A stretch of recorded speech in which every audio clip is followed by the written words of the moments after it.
Good evening and welcome to the San Bruno City Council meeting of May 11, 2010. I'd like to thank the San Bruno Garden Club for providing the floral arrangement. They always provide one for our meetings. Call to order, roll call, Pledge of Allegiance. Carol? Vice Mayor Medina. Here. Mayor Ruane. Here. Councilmember Ibarra. Here. Councilmember Salazar. Here. This being Police Week, I'd like to ask our chief to lead us in the pledge, please.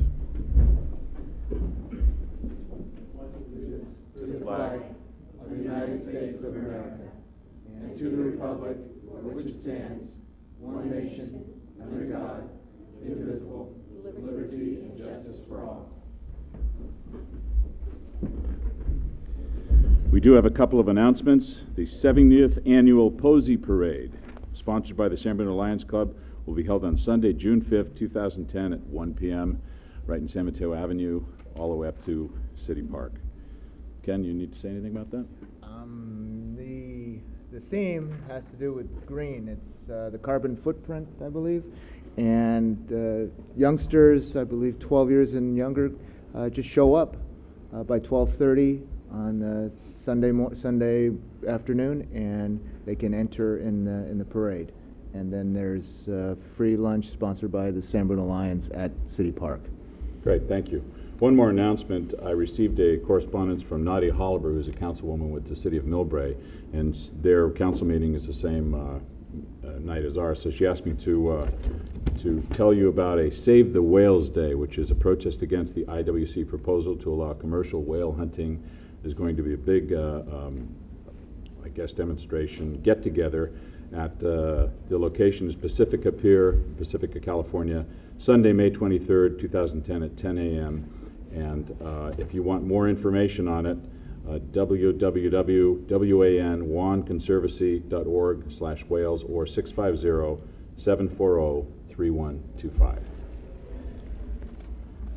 And I just want to mention also that Irene O'Connell is excused this evening with notice. Her father, a longtime San Bruno resident, passed away just the other day.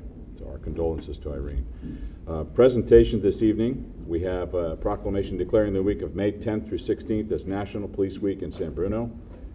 And I have a proclamation here. Whereas our community's public welfare and safety is greatly dependent on law enforcement officers, and whereas President John F. Kennedy first designated May 15th as Peace Officer Memorial Day in 1961, and declared that week National Police Week in recognition of the men and women who stand guard to protect the people of the United States through law enforcement. And whereas we honor those men and women of law enforcement who, through their courageous deeds, have made the ultimate sacrifice in service to their community, and we pay our respects to the survivors of these fallen officers. And whereas the members of the San Bruno Police Department play an essential role in protecting the rights and freedoms of the citizens of San Bruno by safeguarding life and property, by protecting our citizens against violence, disorder, and deception. And whereas the men and women of the San Bruno Police Department and all law enforcement officers provide a vital public service despite the risks and hazards faced. Now therefore it be resolved that I, Jim Ruane, Mayor of the City of San Bruno, hereby proclaim the week of May 10th through May 16th, 2010 as National Police Week, and encourage all residents to join me in commemorating law enforcement officers, past and present, who have rendered dedicated service to their community by preserving the rights and security of all citizens. I'd like to present this to our Chief, Neil.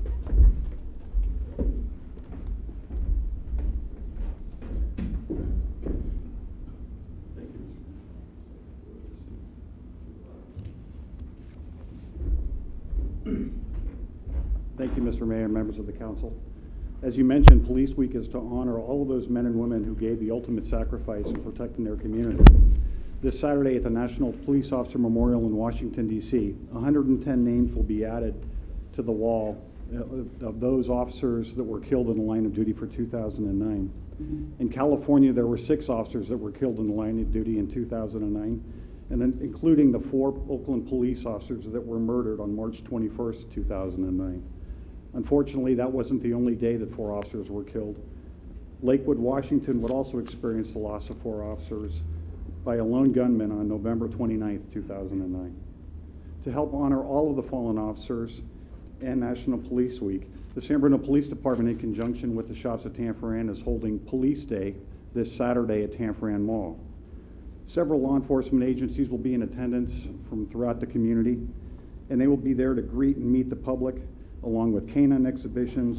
Our Citizens Crime Prevention Committee will be there to greet and hand out crime prevention material, and it will be a wonderful event. So I would encourage everyone to come out and meet the officers who protect their community.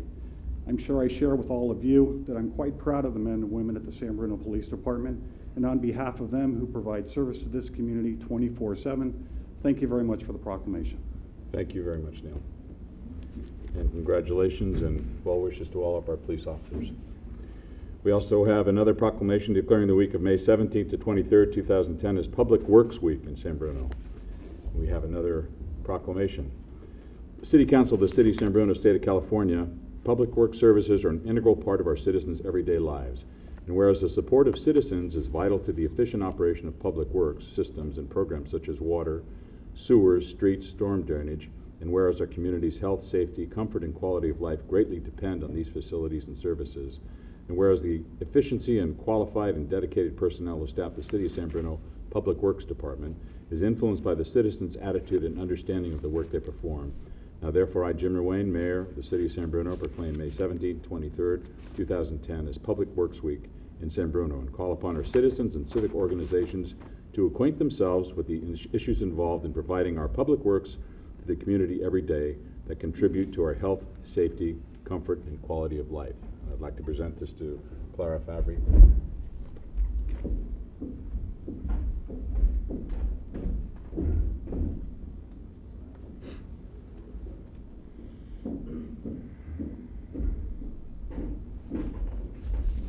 Honorable Mayor, Council members, on behalf of the whole department, thank you very much for your ongoing support and appreciation. To celebrate the Public Works Week, our department will have an informational booth this upcoming Sunday at the Farmers Market.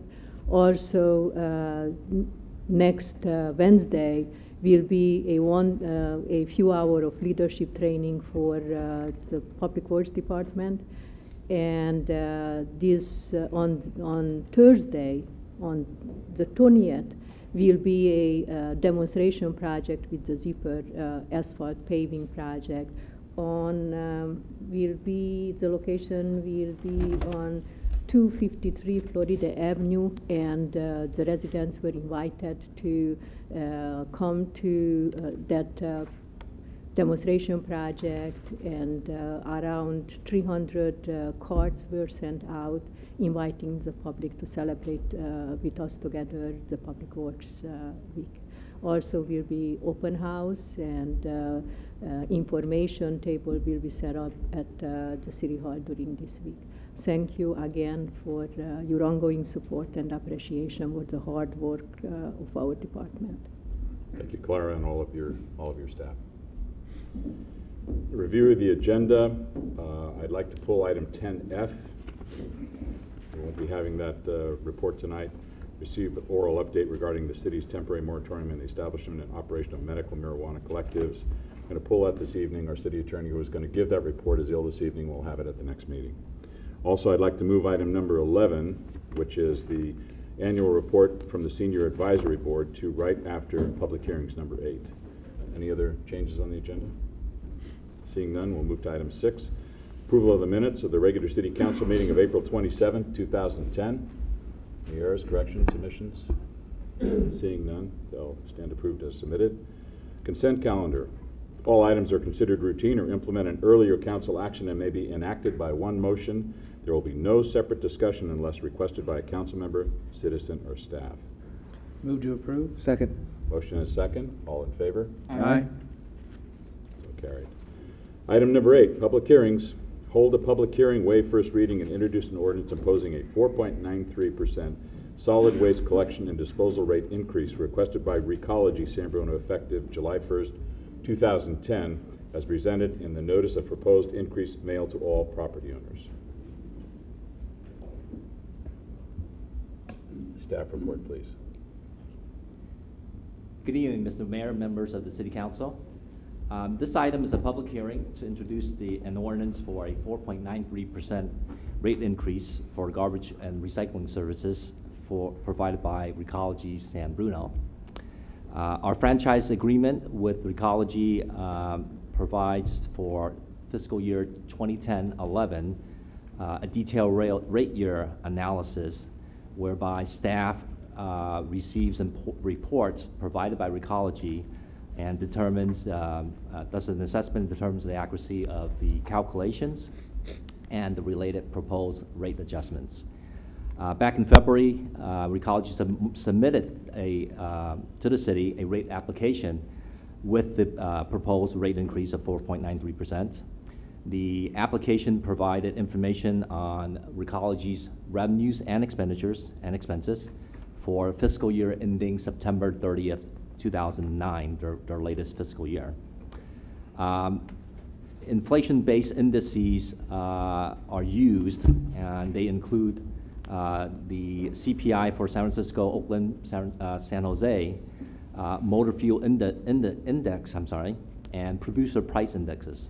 These are all applied to various cost elements of Recology and are then tabulated in arriving at the computation of the rate increase. Now, this rate increase, while it's predominantly driven by these calculations, as I just indicated, they're also driven by one other significant event, which is the price of recyclables, which is a revenue line item for Recology. Those revenues actually declined substantially the last two fiscal years, and mainly because of market conditions. The prices of recyclables have come down substantially, and that obviously leads to a reduction of revenues for Recology, leaving obviously a reduction in overall revenues when we look at the aggregate. So that also contributes to part of the 4.93% increase of the rate adjustment that they're seeking. With this rate adjustment, as an example, a typical 32-gallon residential toter would increase from $22.34 per month to $23.44. This increase would take effect with bills produced after July 1st, of 2010. Obviously, that's also the start of our fiscal year. There was a subcommittee consisting of Mayor Rain and Councilmember Salazar that actually reviewed the rate application also. And as indicated earlier, staff also did the analysis of the application and the reports and the calculations that came with it. On March 23rd, 2010, City Council directed staff to proceed with the notification process to all the property owners related to the proposed changes of the garbage and recycling rates. On March 26th, these notifications were done in the form of a mailing to all the owners of the properties receiving the garbage and recycling services. A notification was also sent, published in the San Mateo Daily Journal on May 1st, notifying the public of the public hearing tonight. And if written protests against these proposed rates are presented by a majority of these property owners, then these new rate increases would not be imposed. As of this afternoon, we have received 10 written protests. So at this time, I asked the City Council to take public comment, and then staff is also available along with representatives of Recology to answer any questions on this particular item. Any questions of staff at this time before we open the public hearing? Through the chair, I've read all the protests, and in some cases there are questions and there are suggestions and stuff, and possibly staff and maybe Recology can answer this question in the interim. Is there a follow-up? I mean, whether or not the protest goes through, whether or not how we vote, I mean, is there some follow-up with these customers on their questions? It has not been our past practice to provide a specific response to each of the comments that we receive. However, at the direction of the City Council, we certainly could do that, or the Council is always at liberty to evaluate any of the suggestions that have been made and direct staff and our franchise contract service provider to evaluate those recommendations, some of which I think were clearly articulated in some of the comments that we received and may well be something that would be worth pursuing. We would certainly be prepared to do that and report back to you. Yeah, and you mentioned that because some people spent some time in reviewing the contract and spent some time, being very articulate and either in their argument or their suggestions, and so I think that would be a good idea. Right. I'd like to say too that it seems to be three things here that we should look at. Well, one of the things that was kind of evident in the objections was emotion because the rates were going up. The other thing was some solid suggestions that really didn't have a lot to do with the rates, but solid suggestions about where things were placed and possible damage to sidewalks, curb cuts, and things like that. The third thing was the suggestion of real concrete things that may change rates in the future, like a smaller toter, which I'd like to pass by Recology this evening. So to get back to those inquiries with some response would be good. Through the chair, and in this case, because of the amount that we received, I guess it's feasible. If we go back in time to another time that we had more, I'm cautious about if we do consistently, because if we had several hundred, then in essence staff needs to get back to all those folks. So I just want us to be mindful of that with the staffing situation. But yes, in addition to what the mayor said, there was also folks saying, we're being more mindful, we're recycling. Really, I only need it bi-weekly. I don't need it weekly, or there's just me in the household, or whatever their arrangement is. And so I think some folks were asking, how can we encourage recycling and then we do more? We have less in our trash, and yet the rates go up. So what motivation or incentive is there as me as a homeowner or apartment renter to want to recycle and save more, when in essence it doesn't seem to, in some of their minds, help? And I think, what is the logistics bi-weekly? I know it could sound like a nightmare when you think about it, but some people feel technology is advanced enough that something can be done. Can we look outside the box to if everybody had 96 who needs it bi-weekly and a 32 for those that don't? I don't know, but these were some of the suggestions I think that came up that I think I would like to have the Recology see what their thoughts are. Okay, if there are no more questions for staff, let's open the public hearing. Would anyone in the public like to address the council? All right, if you don't address the council now under public hearing and we close it, you will be precluded from speaking on this item any longer.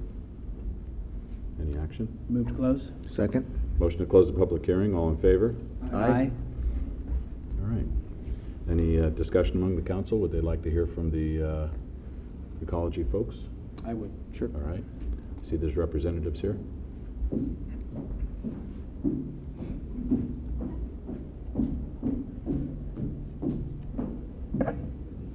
Good evening. Good evening.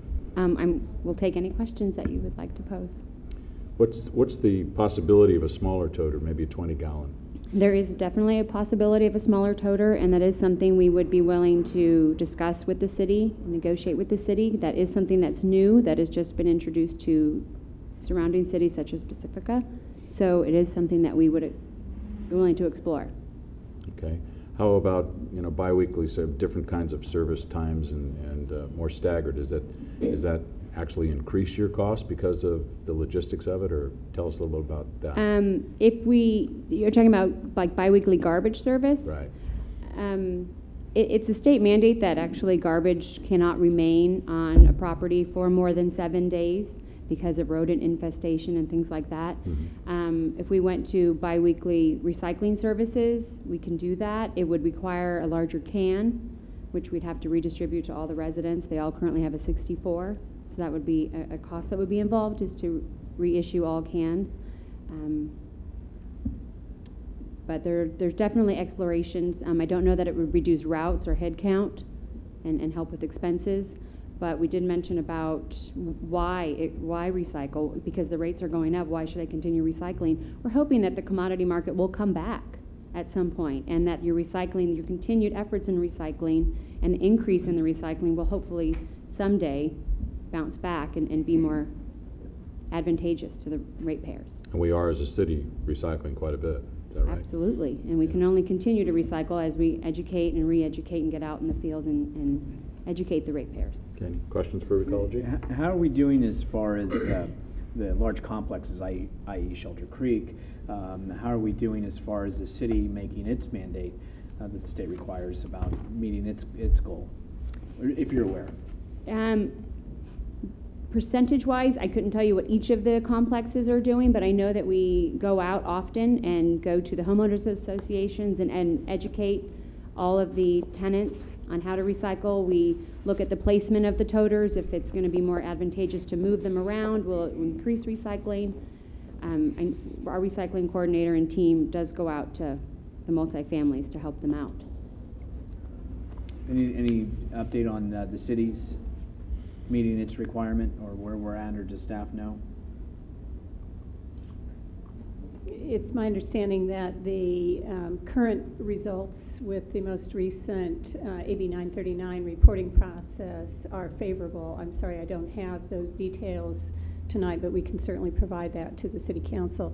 You are probably aware that due to the formula that the state imposes that has a variety of different variables, some of them arguably not directly related to actual recycling and diversion of solid waste. We did experience a situation a few years ago where our recycling had dropped below the mandated 50% threshold. I believe that that situation, again, based on my most recent information from staff, has been fully rectified, and that in fact, as the general manager has indicated, the experience of recycling and the numbers of people who are recycling and the actual diversion of waste in San Bruno has been very strong for a very long period of time.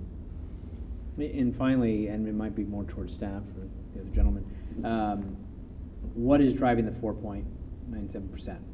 In lay terms, what is it, so that those may be listening, what is driving that increase that is necessary to make everything whole? A combination of factors. Most of these are obviously costs associated with the operation. So for instance, labor cost is obviously a significant element of the operation, and that's is tied in by contract, by franchise agreement with the CPIs. That's the San Francisco, Oakland, San Jose CPI. So then that went up by 3.01% as an example. There's also vehicle-related costs, and that's tied into something called motor vehicle index. So that has another factor. And then finally, there are other costs other than the labor and the vehicle-related costs that's tied into the producer price index. And as an example, that went up 4.7%. And the other driving factor, the other element that also drove the rates up, again, was the reduced commodity costs for the recyclables. So that basically translates into lower revenues for the operations, for their operations, which obviously then puts pressure on the cost recovery, so to speak. Okay, thank you. Ken? And on that subject, it's all calculated, right? There's That's all correct. formulas for all of this. That's correct. So it's not a desire of Recology to say, okay, we want this much more, something. So, and I remember last increase of last year, I believe it was 85 cents. It went up, I believe, just under $1, I think. But yeah, it was about Yeah. less than 60. Yeah. What I'd like to know is, there's two things, and reading some of these protests, but one thing in the staff report, and it just gets me on why in some of these other cities, not necessarily larger cities, but other cities that have more commercial, and the rate is almost half, or about a third less. And so I guess there is an obvious reason why a larger commercial base would reduce garbage rates. Depending on their rate structure, the Yeah. commercial could be supplementing the residential rate dramatically. Okay, and we don't have that in San Bruno. No. Okay, and I guess the one thing is, I'm sure you've seen the argument is, how much did it cost to change your name? It's not, it didn't cost the ratepayers Okay. anything for us to change our name. Okay. And that wasn't just Recology San Bruno, that was from NorCal to Recology. That's right. So that's It was much, company-wide. much larger. Yeah. Yes. Michael, any questions? Just one question regarding the city manager made a comment about our recycling rate creeping into the wrong side and then being able to correct. And I was wondering what the city did proactively to move the citizens in the right direction, if anything. Actually, I may have confused you with some information that is only partially related to the good work that citizens in San Bruno are doing, related to what has traditionally and what continues to be a very strong rate of participation in recycling programs. The formula that the state uses to calculate our compliance with the state mandated 50% diversion requirement going back to the early 1990s is the baseline for the establishment of the regulations. And the state uses a very complex formula that has to do with economic indicators as well as actual tonnage diverted from landfills. So in the case that we dipped below the 50% threshold, it really was, as strange as it sounds, unrelated to, or only really very loosely related to, actual recycling. It was related to economic indicators in the region as a whole that then combined with the recycling rate, the formula came out to an amount that was less than indicated.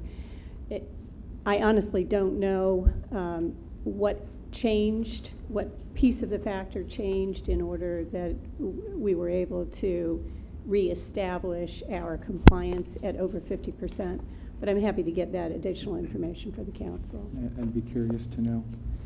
And another question directed at Recology. Are you aware of any programs, maybe in other municipalities, whether Recology operates there or not, that are direct incentives to individuals to recycle more? Is anyone doing that, or is it even possible at that level to monitor what they're doing? What are they putting? Which bin are they putting things in? In our surrounding cities, there are not direct programs such as you're speaking of. I can definitely check other subsidiaries to find if there's programs, but in the surrounding cities, there are not programs that directly benefit individuals via their rate. Okay. So. All right. So just in following up, so my understanding is, depending on how the vote goes, is that we will get back to the residents who had protest letters with some of their suggestions, that some of the suggestions raised would maybe be explored by subcommittee staff or Recology. That I would also like to add that it'd be nice for the residents to know, what can we do as a community to keep our rates low? I think, gosh knows on the back of the rec guide, it was 10 reasons why you want to come back to San Bruno Cable or subscribe. I mean, why can't we have several or 10 reasons that things that we can do as a community that help keep our rates down, so that we can all be a part of it, we all know it, and we can all hopefully go forward together, and we won't be sitting here looking at more and more increases at various levels. Any other questions?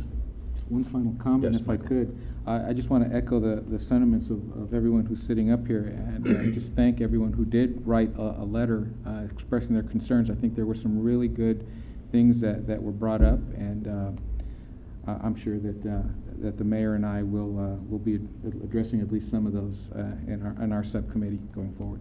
Right. Okay, seeing no further discussion, any action? Say ordinance. We'd like to entertain a motion to waive the first reading. So moved. Second. Motion second to waive the first reading. All in favor? Aye. Aye. Introduction of the ordinance. Through the chair, I'd like to introduce the ordinance for adoption. Councilmember Ibarra. Aye. Councilmember Salazar. Aye. Vice Mayor Medina. Aye. Mayor Ruane. Aye. Thank you. Item number 11, we've moved it up, and item number 11 is receive annual report from the Senior Advisory Board.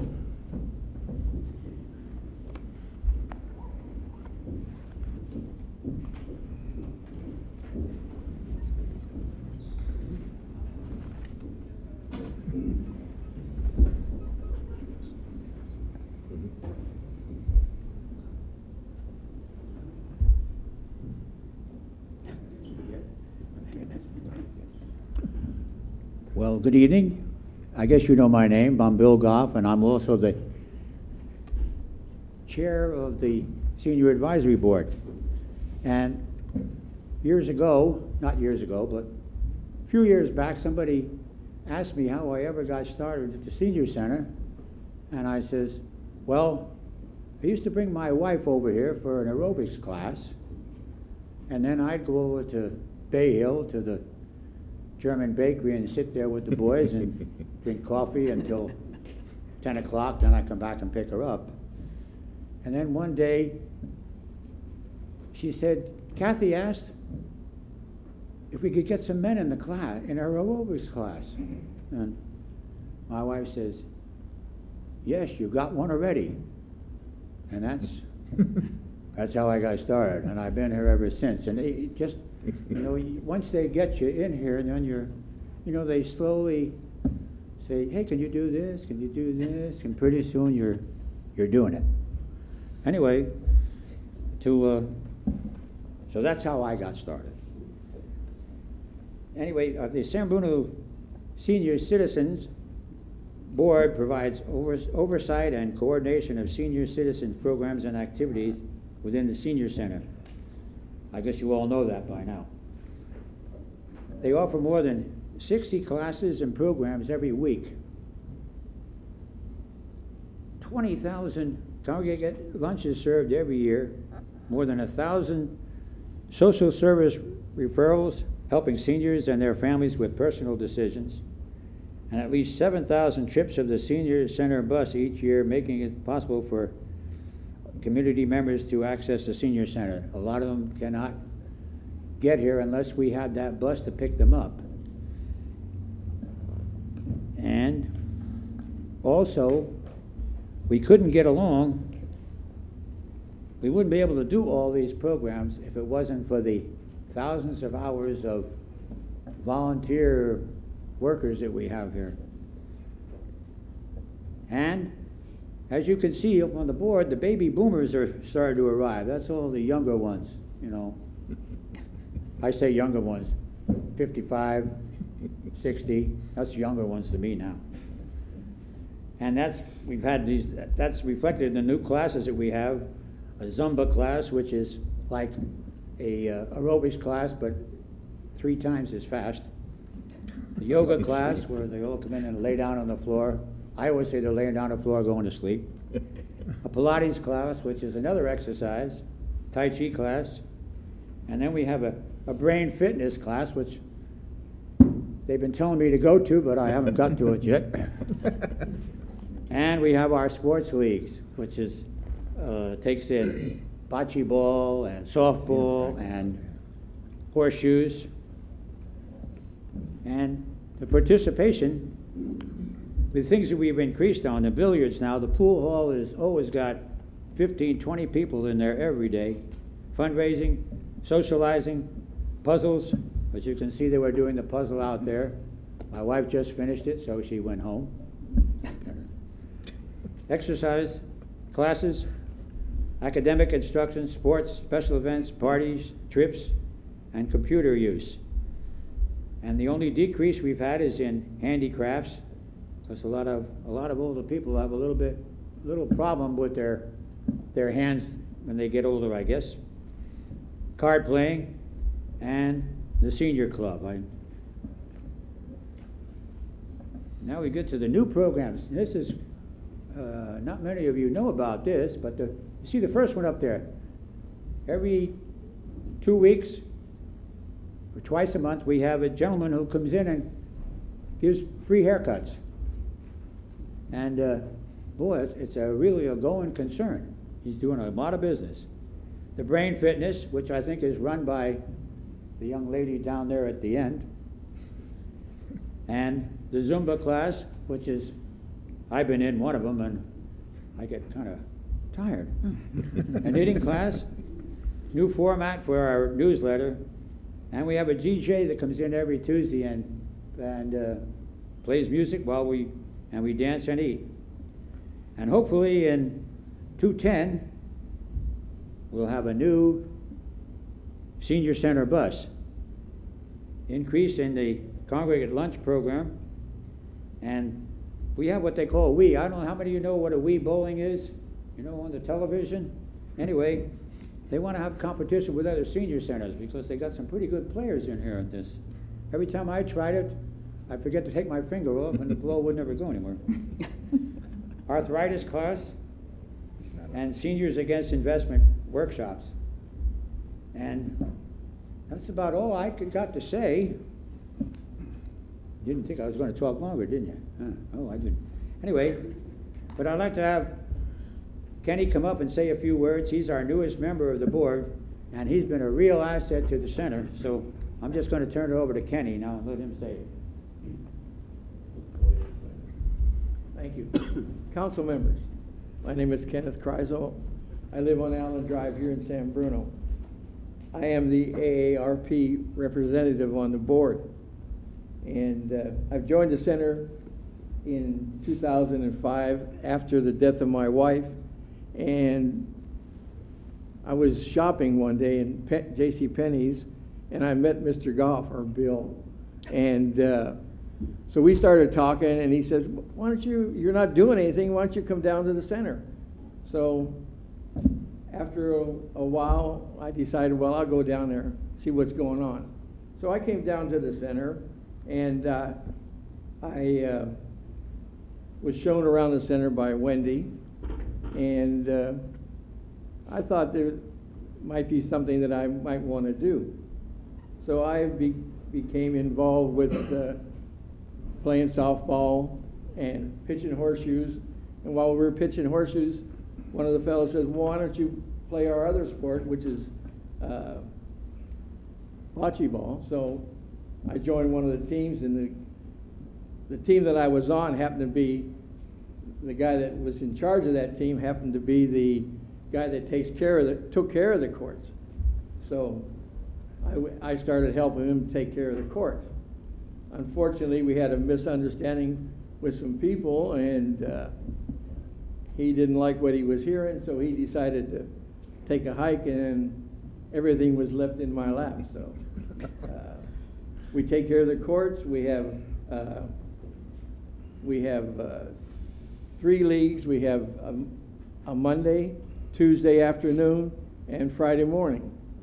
And we have it for fall, summer, and spring. So last year, we were lucky enough to have a young man who was doing community service for seniors come to us and to help us out. And he was a very good help to everybody here. He did odd jobs around him. They gave him to me to help with the bocce ball court, and he was a lot of help to me. And he was a good kid. He was a self-starter. You could tell him, this is what we want you to do. He did it. And that says a lot, I think, for the younger generation that we have. And like Bill was saying, here in the center, we have a lot of people that will volunteer for anything, and we're willing to do anything here for one another. And we have a great staff here with Mary, Wendy, Gloria, Susan, our bus drivers, Ron and Larry, and probably last but not least, our janitor, Fred. Okay. Here at the center, you can do just about anything you want to do. We have, like Bill was saying earlier, we have hiking, walking, Pilates, Tai Chi, yoga, aerobic exercise. They do line dancing, tap dancing, Zumba. I have not tried any of those, by the way. Computer class, even Spanish, they have a class for current events, and ceramics, everything is here. And we even have a ukulele. You can learn to play a ukulele, and we do sing-alongs. So it's here in the center. It's very hospitality is here, and that's about everything that I have to say now. And I want to thank you very much for your time. Thank you. Thanks for the And to entertainment. Bill and to Ken and to Wendy, what a great job you do. This is a little gem in the peninsula here. This is probably the busiest center south of San Francisco, and it's just very, very well known. But it all has to do with the senior volunteers and the organization that they've been able to build. So it's a wonderful organization. We thank you for your work. And anybody else like to say anything? I think that the mayor said it best, and I'm always amazed every year, thinking back in history to when this was just nothing but dirt, to the first time it was the shovel, and to its opening in '87, and all those that have come through here that have added a piece of themselves to what makes this facility, the staff, and the participants great. Going back in time with Bill and Ken, I knew them when I was a young man, and I won't tell you which one used to yell at me when I was umpiring midgets, but one of those two did. So it's nice to see that even though they gave so much to so many, they still come back and continue to give, and it's great to always have this as an opportunity and a home for so many that feel it just that, a home away from home. So it's a good job and a compliment to all the staff and to all those seniors that keep it going. Great. Ken? Thank you. Just thank you. All right. Thank you very much. Move on to item number 9, public comment on items not on the agenda. It is the council's policy to refer matters raised in this forum to staff for investigation and/or action where appropriate. The Brown Act prohibits the council from discussing or acting upon any matter not agendized pursuant to state law. We have a speaker. Robert Requel, I'm your trustee on the Mosquito Abatement District, and I just wanted to bring you a little bit of information. Honorable Mayor, Council, City, and staff. The state legislature has proclaimed the month of May 2010 as Lyme Disease Awareness Month. Lyme disease is a bacterial infection and is primarily transmitted by the bite of an infected tick. Ticks have 3 life stages, 2 of which can transmit diseases to humans.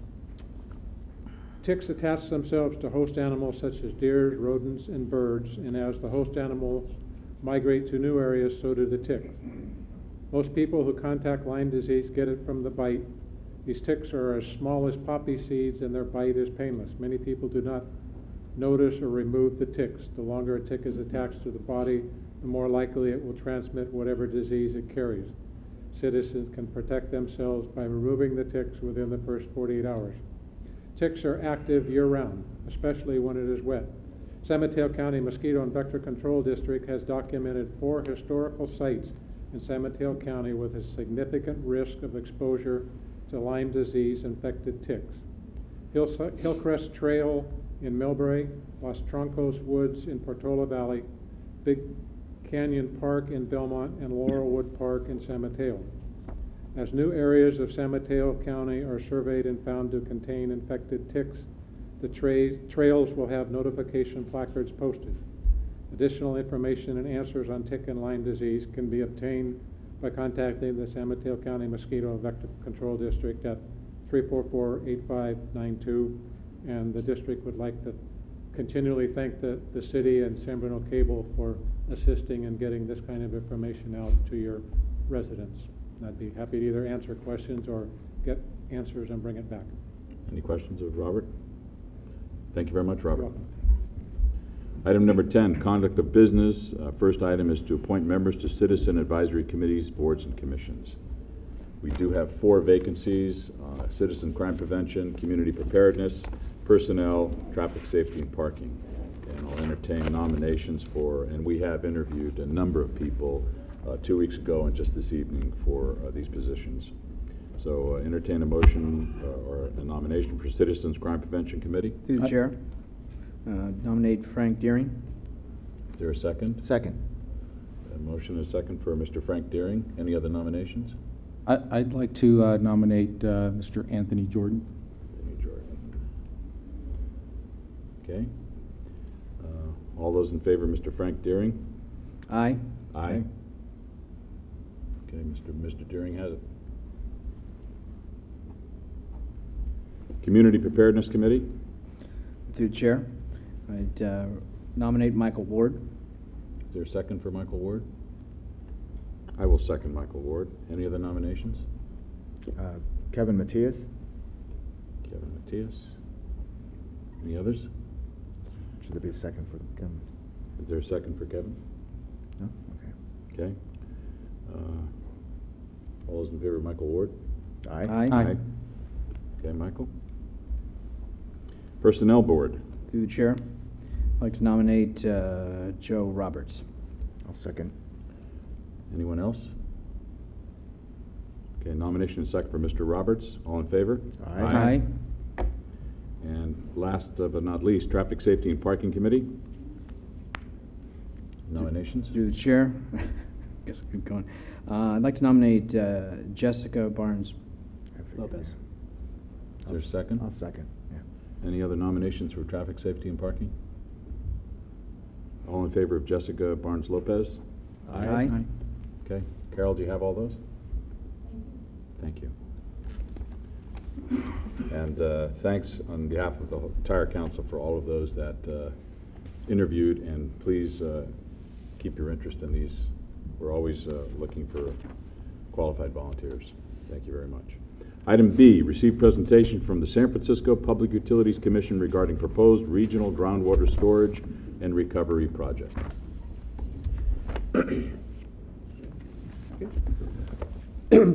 Good evening, Mr. Mayor and council members. My name is Steve Ritchie. I am the Assistant General Manager of the San Francisco Public Utilities Commission for Water. We really appreciate the opportunity to be here tonight to make a presentation to you about a very important project to both of us. I also want to make sure that I emphasize that we value San Bruno as a customer of ours in the regional water system. You know, there's many people who receive water from the regional system, and they're all very important customers to us. Project we're going to be talking about benefits, we believe, San Bruno, San Francisco, and the regional water system as a whole. It's really a way to make sure that we're managing our water supplies through wet years so that we have water available in dry years, which is so critical to us in terms of how we deal with times of drought. So we look forward to actually working with you on this project. I'd like to ask our project manager for it, Greg Bartow, to actually come up and give you the specifics.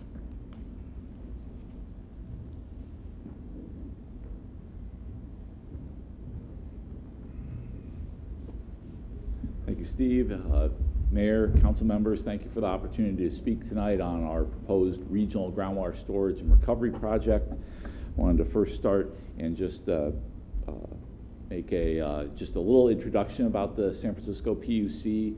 We are a wholesale and retail water supplier to 2.5 million people in the Bay Area. 85% of the water comes from the Hetch Hetchy watershed up in Yosemite National Park. That water is transmitted 167 miles by pipelines and tunnels into the San Francisco Bay Area, and then we also have the other 15% of the water comes from reservoirs on the peninsula in the East Bay. We also are well on our way embarking on the Water System Improvement Program, which was a $4.3 billion capital improvement project started in 2003. The main service goals of that are to strengthen the system, to have it be able to deliver the water after an earthquake, to deliver the highest quality water, to be able to meet future anticipated treatment requirements at our treatment plants, provide for system redundancies and crossovers for maintenance and emergencies, protect the natural and human environment, and then the last one, develop new sources of groundwater, recycled water to meet our water supply and dry year needs. And that element is where this groundwater storage and recovery project fits in. We're also working to develop local supplies in San Francisco as part of this water system improvement program. This is the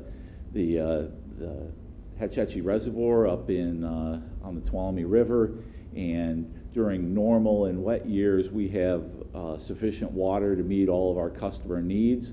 But when we get into a dry year, that's what this project's about. And so this is a picture from 1991, a drought, and that's Tuolumne, the reservoir looking downstream at the dam, and water levels were dangerously low at that time. And so we put together a package of projects, both this project, regaining our capacity in Calaveras and Crystal Springs Reservoir, as well as water transfers to meet our dry year needs. I wanted to just talk in general about groundwater and storage and recovery. What does that mean? Another term for that that's used is conjunctive use. The Department of Water Resources defines it as coordinated use of groundwater and surface water, where in normal and wet years that water can be stored underground and then accessed in dry years. So it's the storing it in normal and wet years, and then accessing that or recovering it in the dry years. And there's there's 3 different ways typically that water is stored. Sometimes it's spread in surface ponds and allowed to infiltrate into the ground surface. Other water utilities inject it into wells to store it underground. And then a third way, and the way that we're proposing for this project, is an in lieu. So in lieu of pumping during normal and wet years, we provide additional surface water to meet the customer's needs. And then during the dry year, then that water is pumped back out. Santa Clara Valley Water District, ACWD, across the bay, and Zone 7 all have been implementing this type of storage and recovery project for many years. I also wanted to highlight the partnerships that's gone on between San Bruno, Daly City, Cal Water in their South San Francisco service area, and the PUC in the West Side Basin. Since the mid-90s, we've worked cooperatively on a number of projects, improving the geologic understanding of the basin, doing monitoring, developing a computer model of the basin, constructing groundwater monitoring wells. We've done a pilot storage and recovery project to look at the feasibility of this banking, working on recycled water projects, and then most recently, San Bruno has taken the lead on the Southwest Side groundwater management plan, and with input from these other agencies. So there's been quite a history of working together. So on to the project. So this is an outline of the West Side groundwater basin. It extends from Golden Gate Park down through Daly City, Colma, South San Francisco, underlies San Bruno, and then down to Burlingame. For convenience, it's been called the Southwest Side Basin is the San Mateo County portion of the basin, and the Northwest Side Basin is the San Francisco portion, but they are one basin, and it's for convenience purposes, that delineation. It's about 40 square miles, 25 in the San Mateo portion of the basin, and 15 square miles in the San Francisco portion. There are the 3 partner agencies in the Southwest Side Basin are Daly City in their service area, Cal Water showing their service area, and San Bruno. The basin thins to the south. Millbrae and Burlingame don't use groundwater for municipal use. The key component here is these other 3 entities are able to use both groundwater and San Francisco system water, which makes a perfect fit for this kind of water storage. Question. Yes, sir. In the middle of this, when you talk about 40 square miles, give us an idea. What's capacity is that compared to like a Hetch Hetchy kind of situation? We think in terms of Hetch Hetchy's capacity, and you're talking about groundwater storage. Okay. What's the capacity of so that? In well, how about in water supply? Actually, the Hetch Hetchy system, both the Hetch Hetchy and the local reservoirs we have a typical yield of 265 million gallons per day, is what that surface water supply is. In this project, the dry year component of it is just over 7 million gallons per day. So it's a small but important component of that dry year mix with these other projects. To put that, another thing though that's impressive to put in comparison is the amount of storage that, and I'll show this later, but I think it's worthwhile just saying looking at this slide, the amount of water that we can store underground in this portion of the basin has been estimated at 70,000 acre-feet, of which we want to utilize roughly 60,000 acre-feet. And 60,000 acre-feet is the volume of water that's in Crystal Springs Reservoir, upper and lower Crystal Springs Reservoir, further down on the peninsula that you see from I-280, or you drive over when you're going over 92 to Half Moon Bay. So that's a sizable amount of water supply to be able to store in this basin. In fact, so this is how the project would work. So this upper graphic is a schematic cross-section of the West Side Basin with the current saturated aquifer shown in blue, so the basin boundaries here, stippled pattern, and then the vacated storage, I'll call it. So historically, water levels were higher in the basin due to historic pumping has lowered the water level in the basin to 200 to 300 feet below the ground surface. And so there's an ability to store water in this vacated storage. This is a typical well like San Bruno has, a municipal supply well, and so that's sort of the existing conditions now.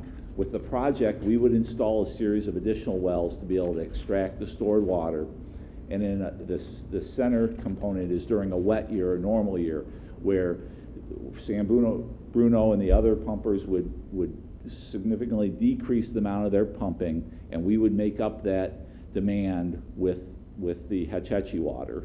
And so that by not pumping allows the aquifer to recharge, to naturally recharge, shown schematically with the arrows and the storage accruing here. So sort of saving for, instead of a rainy day, it's just saving for a dry day. And then here's the dry year conditions, and this is the benefit of the projects, is then both San Bruno, the other partners, turn on their municipal wells, we turn on the project wells to recover that stored water. I'll show you a little different accounting of that. You know, again, it was existing conditions, wet year, dry year. To look at that a little differently, this is the same concept, existing conditions on the left, wet year, dry year. This is the total water use of those three utilities combined. And so typically, currently, there's 14.5 million gallons per day of surface water used by those entities, and then groundwater from all of those agencies are pumping about 6.7 million gallons per day. The way that water's stored is then we would increase in the normal and wet years, we would increase our deliveries to those customers. They would still maintain some pumping to keep the wells exercised, and so that water goes into storage. And then the payout, the benefit of this, is you can see there's a decrease then in the surface water deliveries made up by the existing water from storage, so that everyone's getting their demands met, but there's a reduction on the system as a whole, which floats everybody's boat, basically a regional benefit to all 2.5 million customers by this project. So the project benefits both are regional and local. The new dry year storage of to have a local storage of 61,000 acre-feet. You can imagine trying to build a reservoir in the Bay Area the size of Crystal Springs Reservoir today would be nearly impossible. The permitting and trying to find that much land provides a huge regional benefit to all the PUC customers. There's no evaporation. Groundwater that's stored underground isn't subject to evaporation. You have several feet of evaporation from surface water reservoirs every year. On a local level, the basin water levels will be higher in most years, and so there'll be less pumping lift costs because that water will be shallower and it'll take less energy to pull that water out of the ground when it's being used. The wells can also be used as a backup to the partner agencies should they need to have a backup well for some period during the times when we're storing water. And then it reduces the partners' pumping and water treatment costs during that period when water is being stored and we're supplying that water. Then there wouldn't be as much need for treatment and pumping costs. So there's 16 well sites that we've looked at plus 3 alternatives. that have been identified. We did a alternatives analysis where we looked at about 40 different well sites in the basin, and then have started the environmental process and field work to move forward on evaluating these proposed sites. Let me just give you the basic project description and schedule here. So the project would require developing agreements with each of the partners to store and recover the water.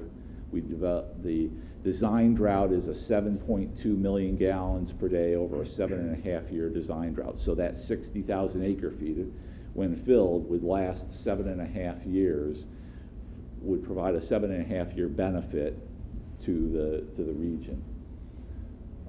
That's a pretty draconian drought, which hasn't occurred historically, but was put together as sort of 2 historic long-term droughts to design for a worst-case scenario.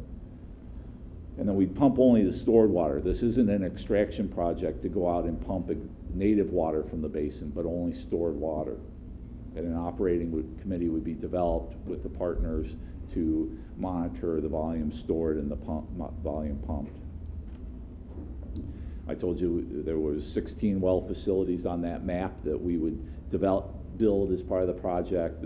Those well stations would have disinfection treatment, and also for treating manganese as needed, which is a common naturally occurring mineral in the groundwater in many parts of the basin. And then those wells would connect to the various entities within the basin. The schedule, this is a project that's been in planning for many years and sort of thought about, and then was put into this water system improvement program to provide the funding. So we've completed field work, initial analysis at 14 of the 16 sites, started the environmental review last summer. The EIR is expected to be out by the middle of next year, mid-2011, and then certified in 2012. The operations agreement would be finalized after the EIR is certified. The design is starting, and we're starting to have discussions with the partner agencies about the preliminary design criteria. The bid and award wouldn't happen until 2013, and then construction 2013 to 2015. Opportunities for public input. We're expecting to have a scheduled meeting later this summer that will coordinate with San Bruno staff on the timing and location. Then once the EIR is out, there'll be public meetings associated with that, as well as an ability for citizens to comment and the city to comment on the draft EIR. And that's all I have. Be happy to answer any questions. Thank you very much. Any questions of Greg or Steve? Through the chair. Michael. I have a question. I may have missed this, but what happens to San Bruno's control over water rates? If we start participating in a program like this, does the PUC then set the rates and we lose control of that? No, this doesn't really enter into your individual rates with your customers. This project is being paid for by all of the regional wholesale customers, all 2.5 million customers, like the rest of the seismic upgrade projects within the system. The cost specifically associated with the program, but I'm wondering if we're purchasing all our water during the rainy years, then that's something that we normally don't do. We pump our water, and now we're buying more. So I'm just curious how. It might be better if I answered that question. I asked Greg to avoid discussion tonight because it's premature of any these types of issues that would be specifically related to a contractual agreement that would accompany a decision in moving forward towards an actual conjunctive use program in which we and the other partner agencies formally implemented. Just as a little bit of background, and I'll come to your specific question in a second. The City Council is probably aware that we've been in discussion in some level really about over the last 10 years. So this is a project that has a long history, and it's one that we are continuing to participate in discussions with the PUC and the other partner agencies. They're very pleased to see these technical studies and the other detailed information being developed that will help staff advise you and will help you make a final decision about a contractual relationship. The cost of the water, how much of that water during wet years we would purchase and pay for, and what that rate would be subject to those specific contractual discussions, and that is still an issue about which there has been substantial discussion, but about which there is at this moment no final decision. Okay, thank you. Yeah. I'd like to either both the city manager to explain to the public, is this good for San Bruno? You know, is this an advantage that we have, say, over other cities that don't pump water and that are totally dependent on PUC waters? So, because you know, there's 3 cities that pump water, and I see how the map and we happen to be over a nice aquifer.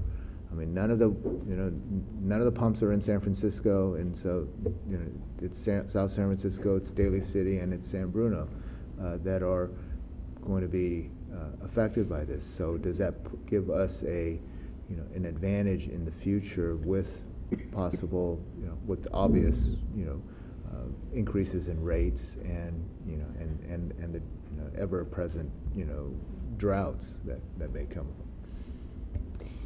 Whether it's good for San Bruno is, at this point, a little bit early to say.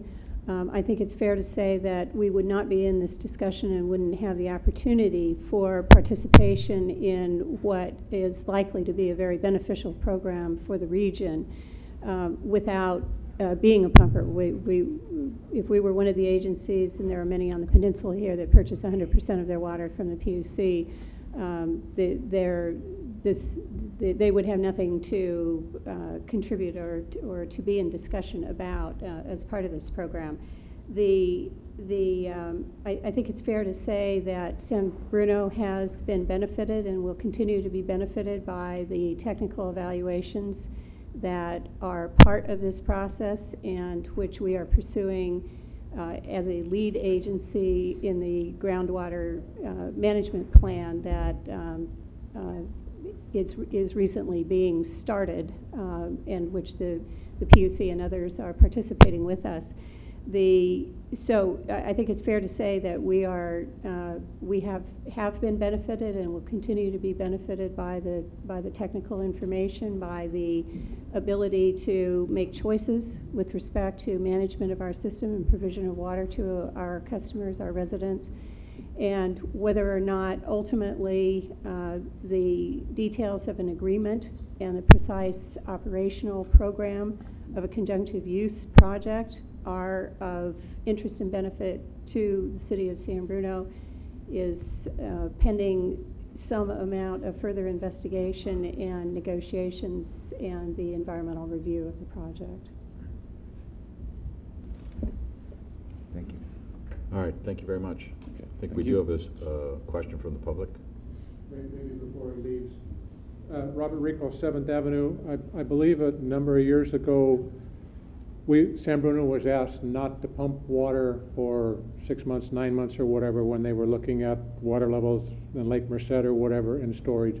And the SFPUC agreed at that point to sell us water at the same cost or close to it that we pumped our own. So in effect, there was no major net difference in the cost of water to supply to our residents. Has that been given, that same principle been given discussion or thought in this? If we are going to participate in this, should we be able to buy water in the wet years from the PUC at about the same price that we could have pumped, so that there wouldn't be a drastic difference in cost to our residents?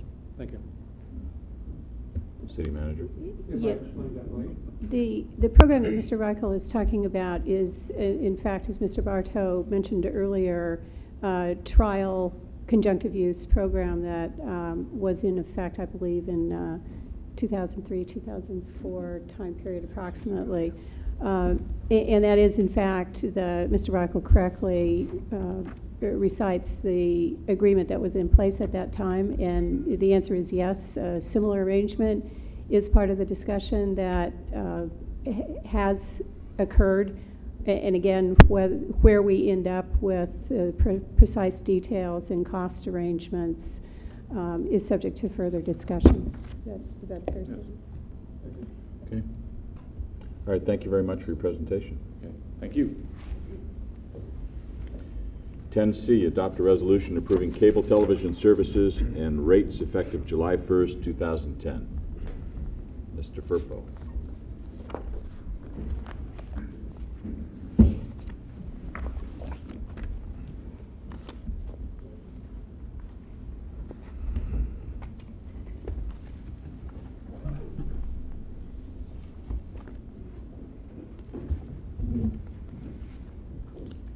Good evening, Honorable Mayor and Council. Annually, the City Council reviews the rates and services of San Bruno Municipal Cable to consider any amendments. You have before you the staff report, which details my presentation, and I'll be providing you with the highlights and staff's recommendation for your consideration. Over the past 2 years, as shown in Table 2 of your report, substantial increases in programming costs have occurred. These are the fees that San Bruno pays to various programmers that make up 38% of our cable budget. Almost every channel we offer charges a fee for carriage, and in aggregate, these charges have increased over 22% in the past years. Last year, the City Council adopted a rate increase of 8.5%, which offset some of those programming fees, but not enough to capture all of last year's increases and the capital expenditures necessary to run a viable business. San Bruno Cable is a member of the National Cable Television Cooperative, which strives to negotiate the lowest rates on our behalf for a majority of our channels. Some programmers that we pay directly require individual contracts, and while we have dropped some channels due to contract pricing disputes, in many cases we have been successful in negotiating the lowest fees possible. Despite these efforts, programming costs continue to gradually increase over the course of the various contract terms, and sometimes more dramatically, as in the case of Comcast Sportsnet, creating the basis for our rate increase for video services. As shown in Table 1 of your report, a 14.86 increase for video services is proposed. This video service increase is necessary to fully cover our actual increases in programming costs that have occurred over the last 2 years.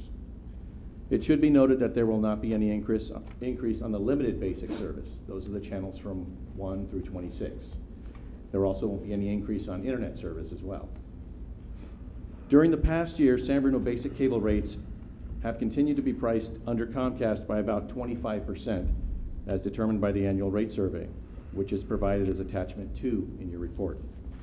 After the proposed rate increase is implemented, San Bruno's cable rate will still be about 7% below Comcast rates at this time, although Comcast generally has a rate increase later in the year. The annual comparison to satellite and AT&T services provided as an attachment 5 of your report indicates that San Bruno Cable's video packages and rates remain comparable to other local video service providers.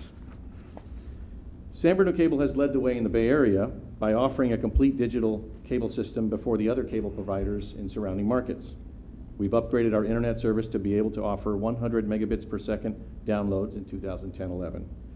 This new internet service utilizes DOCSIS 3 technology and channel bonding. What's channel bonding? Okay. I'll explain a little bit about what DOCSIS 3 is, because I throw these terms out sometimes and see confused faces. DOCSIS 3 is a technology that is advanced for internet delivery, and it's a different modem than the one most of you have already, and all of our subscribers have, and it has the ability of delivering more bandwidth to the subscriber. It's done 2 ways. Currently, we use 1 channel on our system for the download of data. In the future, we'll be able to use 4 channels, and we'll bond them together, and this new device, this DOCSIS 3 modem that we'll employ, will be able to pick the frequencies of those channels and download more information. It's just a bigger pipe, so they'll be able to download more information. We have that technology, and we'll be implementing it in 2010-11 and offering those services. While initial growth might be slow for those services, utilized mainly by tech-savvy users, all industry indicators point to this service as a future model for delivering and viewing video services.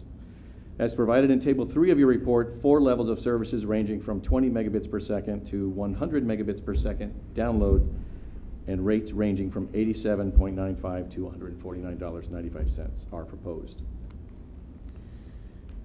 We are using our existing fiber plant and extending new fiber to business complexes to offer commercial services.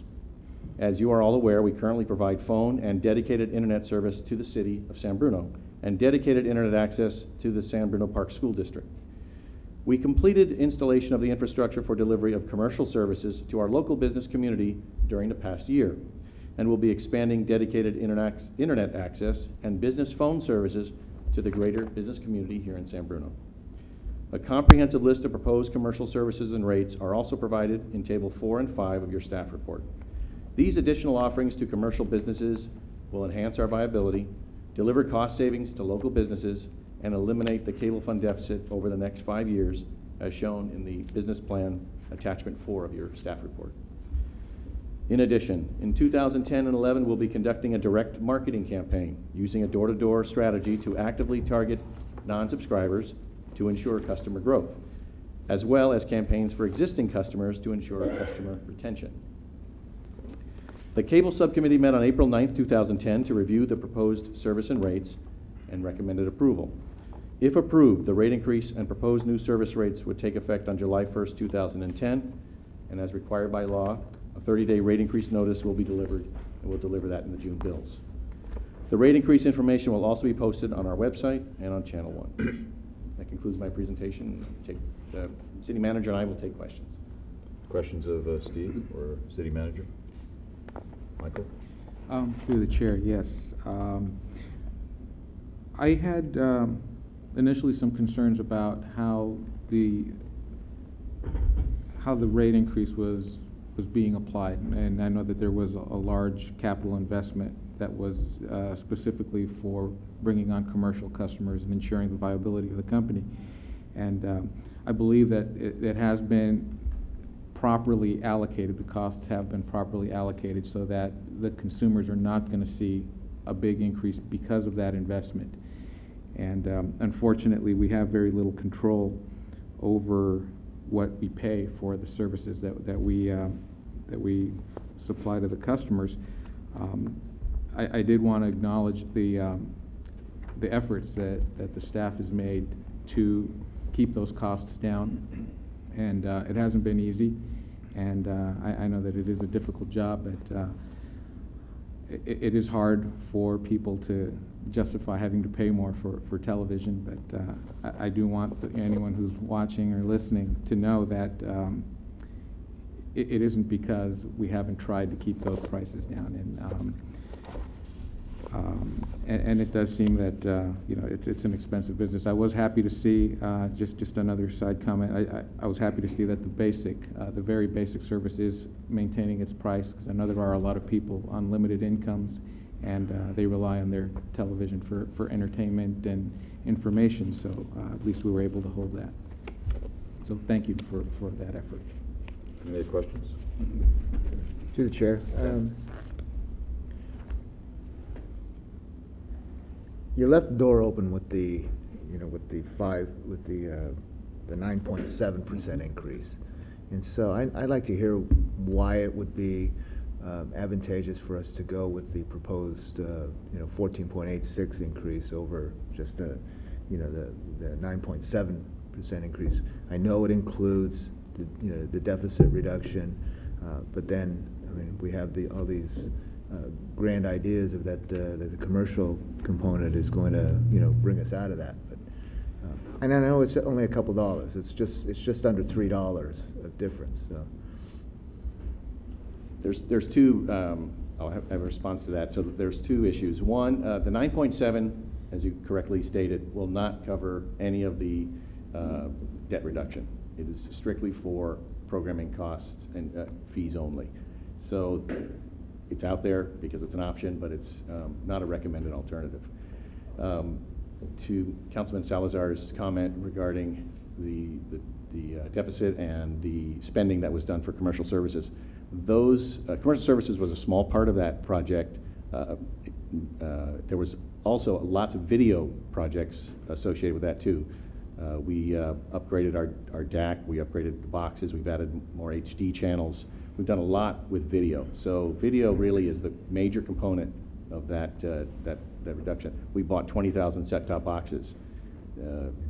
So there's quite a bit of video. So that increase, that 14.86 recommended increase, is for video services only, really, and to cover that debt reduction and the programming fees. So the follow-up question is, what if we don't? What if the majority were to just approve the 9.7% increase? How would the we would be able to cover our organization- operating expenses, but nothing towards debt reduction. I think, let me refer to. If you look in your report, attachment 3, which is page 33 in your package, I think you see the net result of either of the options. Jesus, right here. And again, we've provided you with an option because we recognize that the over 14% increase is a very significant amount. Would simply remind the council that part of the reason that we're in a deficit position and really in many respects struggling to cover the operating costs and the programming cost increases is that the rate increase that occurred last year was maintained at an amount of 8.5%, where the original recommendation for full cost recovery was at a higher amount. As a result, the bottom line, the deficit got bigger, and again, this year at 9.67%, we would essentially break even on costs on a year-for-year basis, but not progress in the direction that we believe has been historically the council's interest. So we recommend the 14.86%, and you really have an option, not just at the 9.67%, but we thought it was desirable to give you at least some perspective about what an alternative rate amount would look like. Okay, thank you. Let's say we look a few years ahead and commercial is just doing gangbusters. I mean, we're selling phone service to, public agencies all around us, and it's really paying off. How does that affect our customer rates?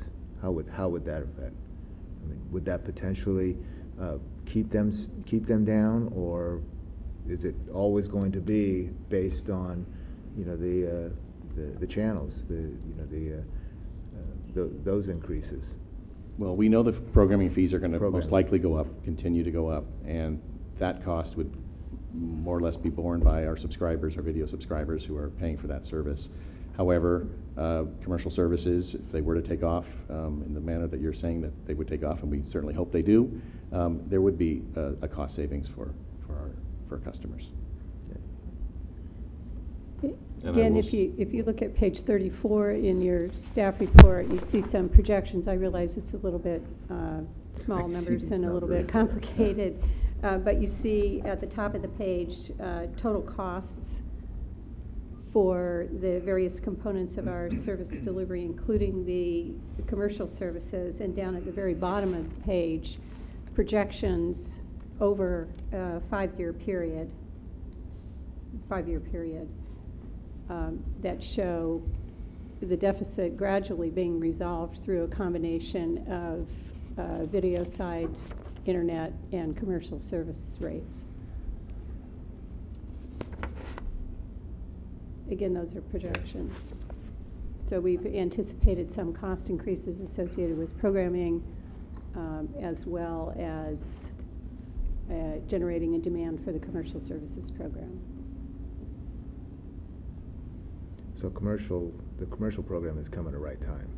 Yes. Yeah. Okay. And I will say that the subcommittee did at some length discuss just what you brought up, the 9+ or the 14+, and figuring the fact that even with 14 we're still very competitive, we might as well just get this done and start to get this whittled down. I guess my last comment is, what do you think? What do you think the increase that Comcast will propose? You know, will it go up?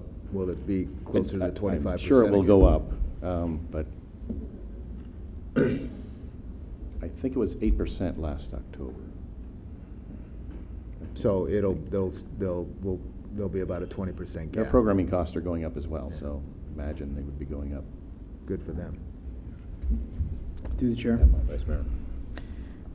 Several things, but in looking at attachment 5, if I'm not mistaken, aside from the basic limited, am I reading this correctly that the other services, we're at the high end? As far as basic expanded, digital basic, Galaxy Pack, or am I incorrect? Attachment 5, Councilman? Page 35. Yeah, I read that a little bit differently. Councilmember Medina, this is... That's why I thought I would ask, because I'm sure you were going to enlighten different, first of all, this is a comparison that the City Council asked for last year, and we correct. Provided a means of comparing what in some cases really amounts to apples and oranges as opposed to apples and apples.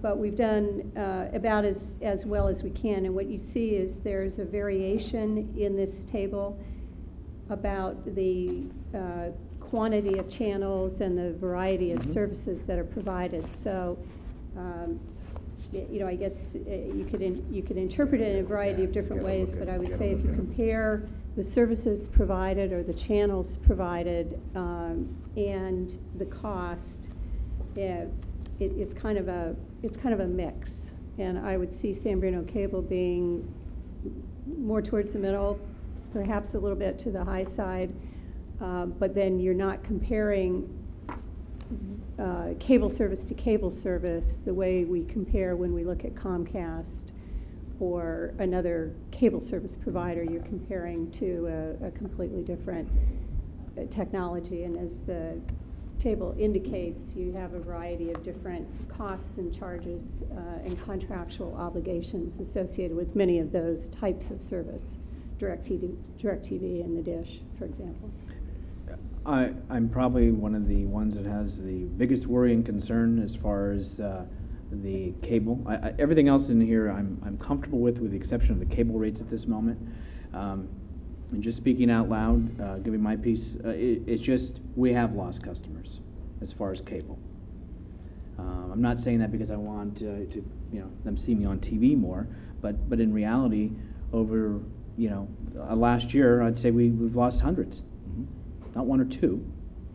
It happened before I was coming to the meeting. There was a neighbor watering the lawn. He moved in a year ago, and he probably won't do that on a night of a council meeting again. But I said, what do you have? He says AT&T. Why? I really didn't know much about San Bruno Cable, what it had to offer. Plus, I had AT&T where I moved from, as far as the internet and as far as phones. So it was just kind of a package deal, and he went with that. Though probably, as he told me as I was leaving, hey, if there's a better package out there, maybe I would think about it. I always want to save a buck. My concern is that people that leave for other services, I think it's very hard to get them back. I remember it was fact or figure that was given of what really it costs when you lose a subscriber, because having to go out there and earn it, and what the true cost is that annually. And it was quite staggering to me. And I don't know if you remember what that was or is, but it's a high number. We've lost hundreds, and I can tell you when I walked the streets in 2005, there were not so many dishes. There were not so many other providers. AT&T was not amongst us.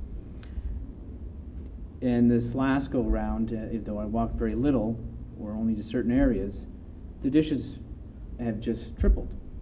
And it's obvious by the amount of folks that we've lost. And I understand that we provide a great service. I think service is critical because to me, even if you're at the same level of your competitors, but if you offer a service level and an opportunity in which to have your problems fixed and people respond in a timely fashion, people are willing to pay equal because it's local and it provides better quality service. That has still been a concern to me because we are taking on so much new technology. I don't know if we have the ability to keep up with these times. We know how diligent the other providers are coming out with the leaflets in the mail and the advertisement on TV. Can we keep up with that? So I have a real concern going up to that percent, I'm not understanding, though the 9.7 was given as a cover the costs, but why not, why aren't we looking at a 11.7 or a 12 to meet the objective of covering costs, meet the objective of some deficit reduction, which I'm a little confused because when Councilmember Salazar asked, the ratepayers are not paying for the deficit, the answer was that's correct, but then the way it's being said again, it sounds like they are. So I'd like to get clarity on that, and why aren't we going somewhere in the middle? I just think it just gets more challenging for folks, and I can just tell you, garbage, they don't have a lot of places to shop. There's one place in town, and it's a requirement by the municipal code, and as we were told, every 7 days it's got to be picked up. Here it's a whole different animal. They have options, there are a lot of options, and they're going to those options. And I understand the potential for the commercial is great and hopeful, but it's uncharted. And I don't know when that's going to kick off. I'd like to know that. I'd like to know what we have in the pipeline to see that that is going to flourish in some way. So anyway, some of my commentary for right now. Well, I can speak to the rates. If it's the pleasure of council to go with a 12.5% increase or whatever you decide, that would just that deficit reduction would be reduced. That's how that it affects it. And the rates paid by these rate increases will go towards that deficit reduction, but not but because there are video components to that deficit reduction that have to be paid. So it does go towards that deficit reduction. And it would, if we did a 12.5, I believe it was a 12.5%, it would cut that amount instead of 250,000 to 125,000 towards that debt reduction.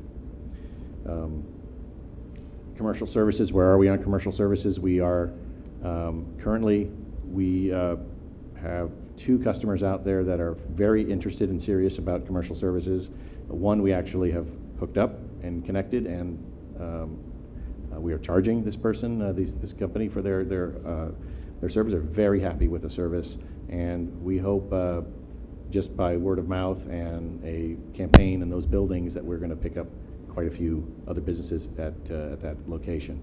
We have another company that's also very serious about not only internet access but phone service, and we're waiting on these approvals here to determine whether we can go ahead with that. We've already given them what we think are the rates that are going to be for that service, and they're very interested. So we've already done some of that homework and some of that marketing just as a test to get out there. We are expanding our fiber optic network, as I said before. We're expanding it to several buildings in Bay Hill that are not served yet by San Bruno Cable for that very purpose, in the hopes of strong hopes of getting large internet access, dedicated internet access to those subscribers.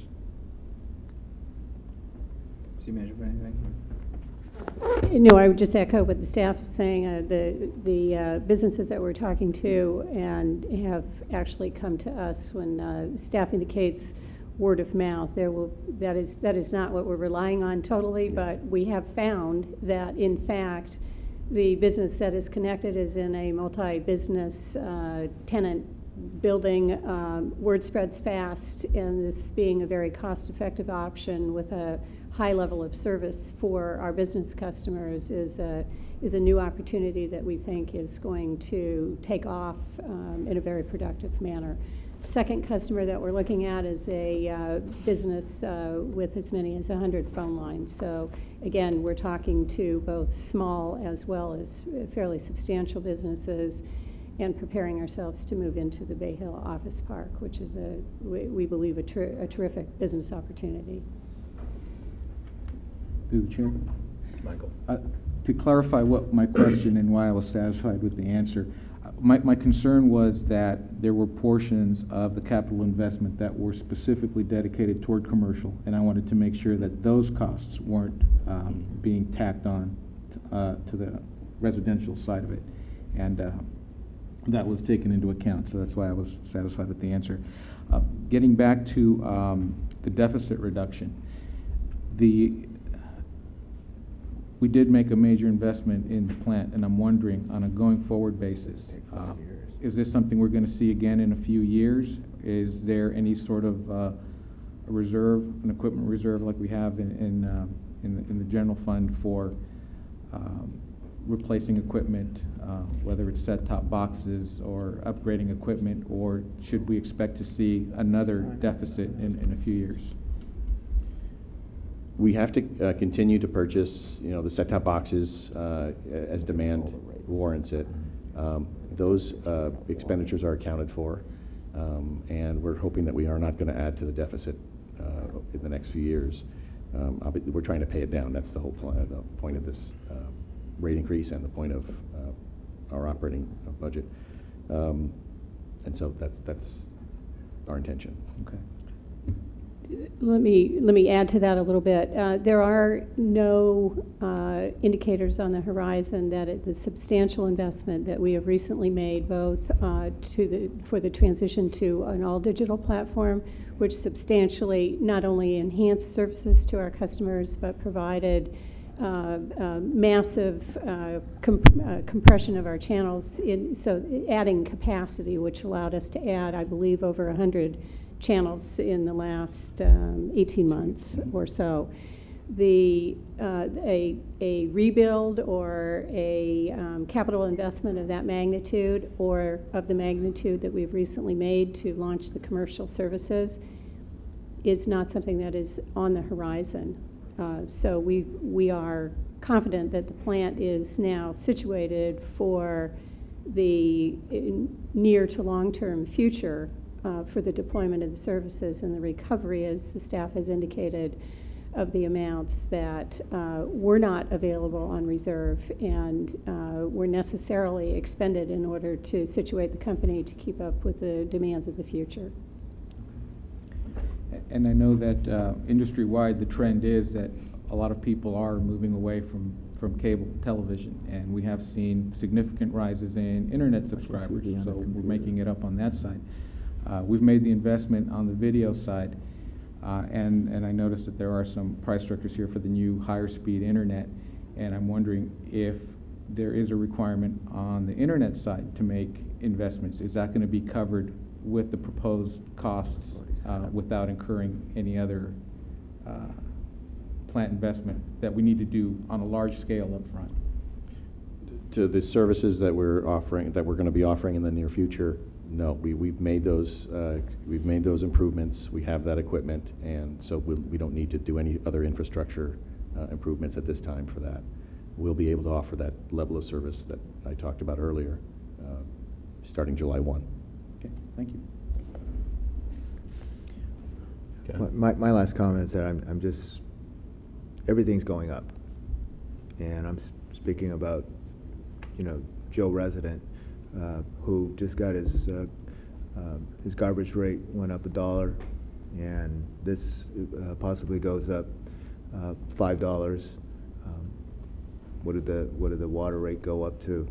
And gas and everything else that just keeps going up, and insurance rates and everything. So,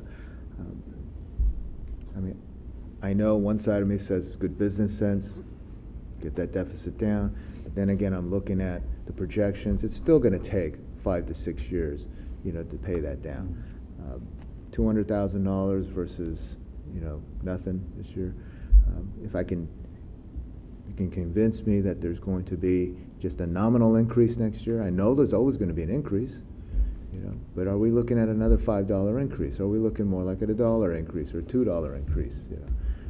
Those are the things that that would get me to say, oh, right, but I'm just really, and I realize a 9% increase is only a $3 increase versus, it's a $3 difference. So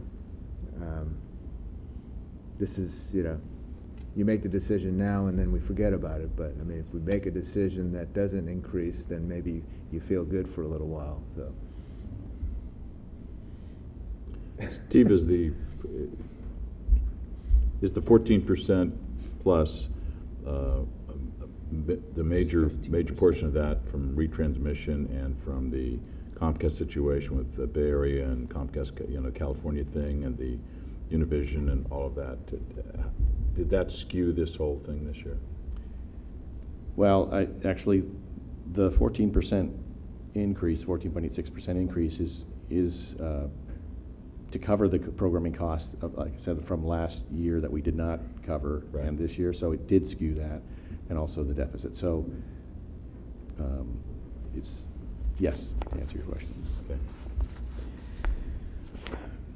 Through Chair, I'm having my, and again, it's just with the rates, and I worry about the future. I would say too that I would be interested to know if the rates go up on July 1, I'm sure they will,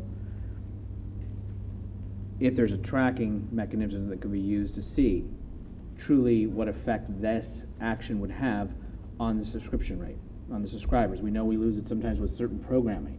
Obviously, we don't get them back, they go elsewhere, and it's hard to get them back. I'm also wondering, you're talking about going to a door-to-door campaign, but have we thought of asking those that maybe have left us, those that are still with us, whether you can, I want to maybe call it a focus group, come together and get some feedback, whether you offer them a couple pay-per-views for their time or phone survey or whatever it is. But I'm wondering how do we basically reach out and tap into what is good about us, what we can improve about us, how we can provide a better service that will have our subscribers retain with us as well as win back others. I understand we're going to do this campaign, but let me tell you, they've already been out there knocking door to door, and you know what they're doing to try to win over customers, and they're succeeding.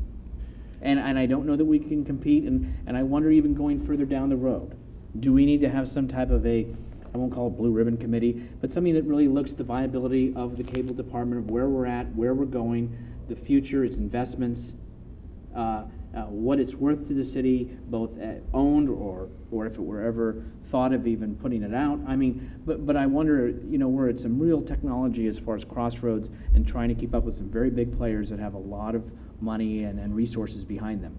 So I worry about today, but I'm also wanting us to look down in the future too, as far as some of those things. Yeah, as you mentioned, we are addressing the subscriber losses by the campaign, the door-to-door campaign, which we were hoping to start this year, but it didn't come to fruition. And we need to do that. And to the point of a focus group, a couple of years ago, I did some surveys with Survey Monkey, it's called, a program that I was able to put out and get some feedback from people on what they liked about San Bruno Cable, what they didn't like. We did not do a comprehensive one, it was mainly a test market, but that's something we certainly could do. I mean, I think that's a path we should go on. I agree.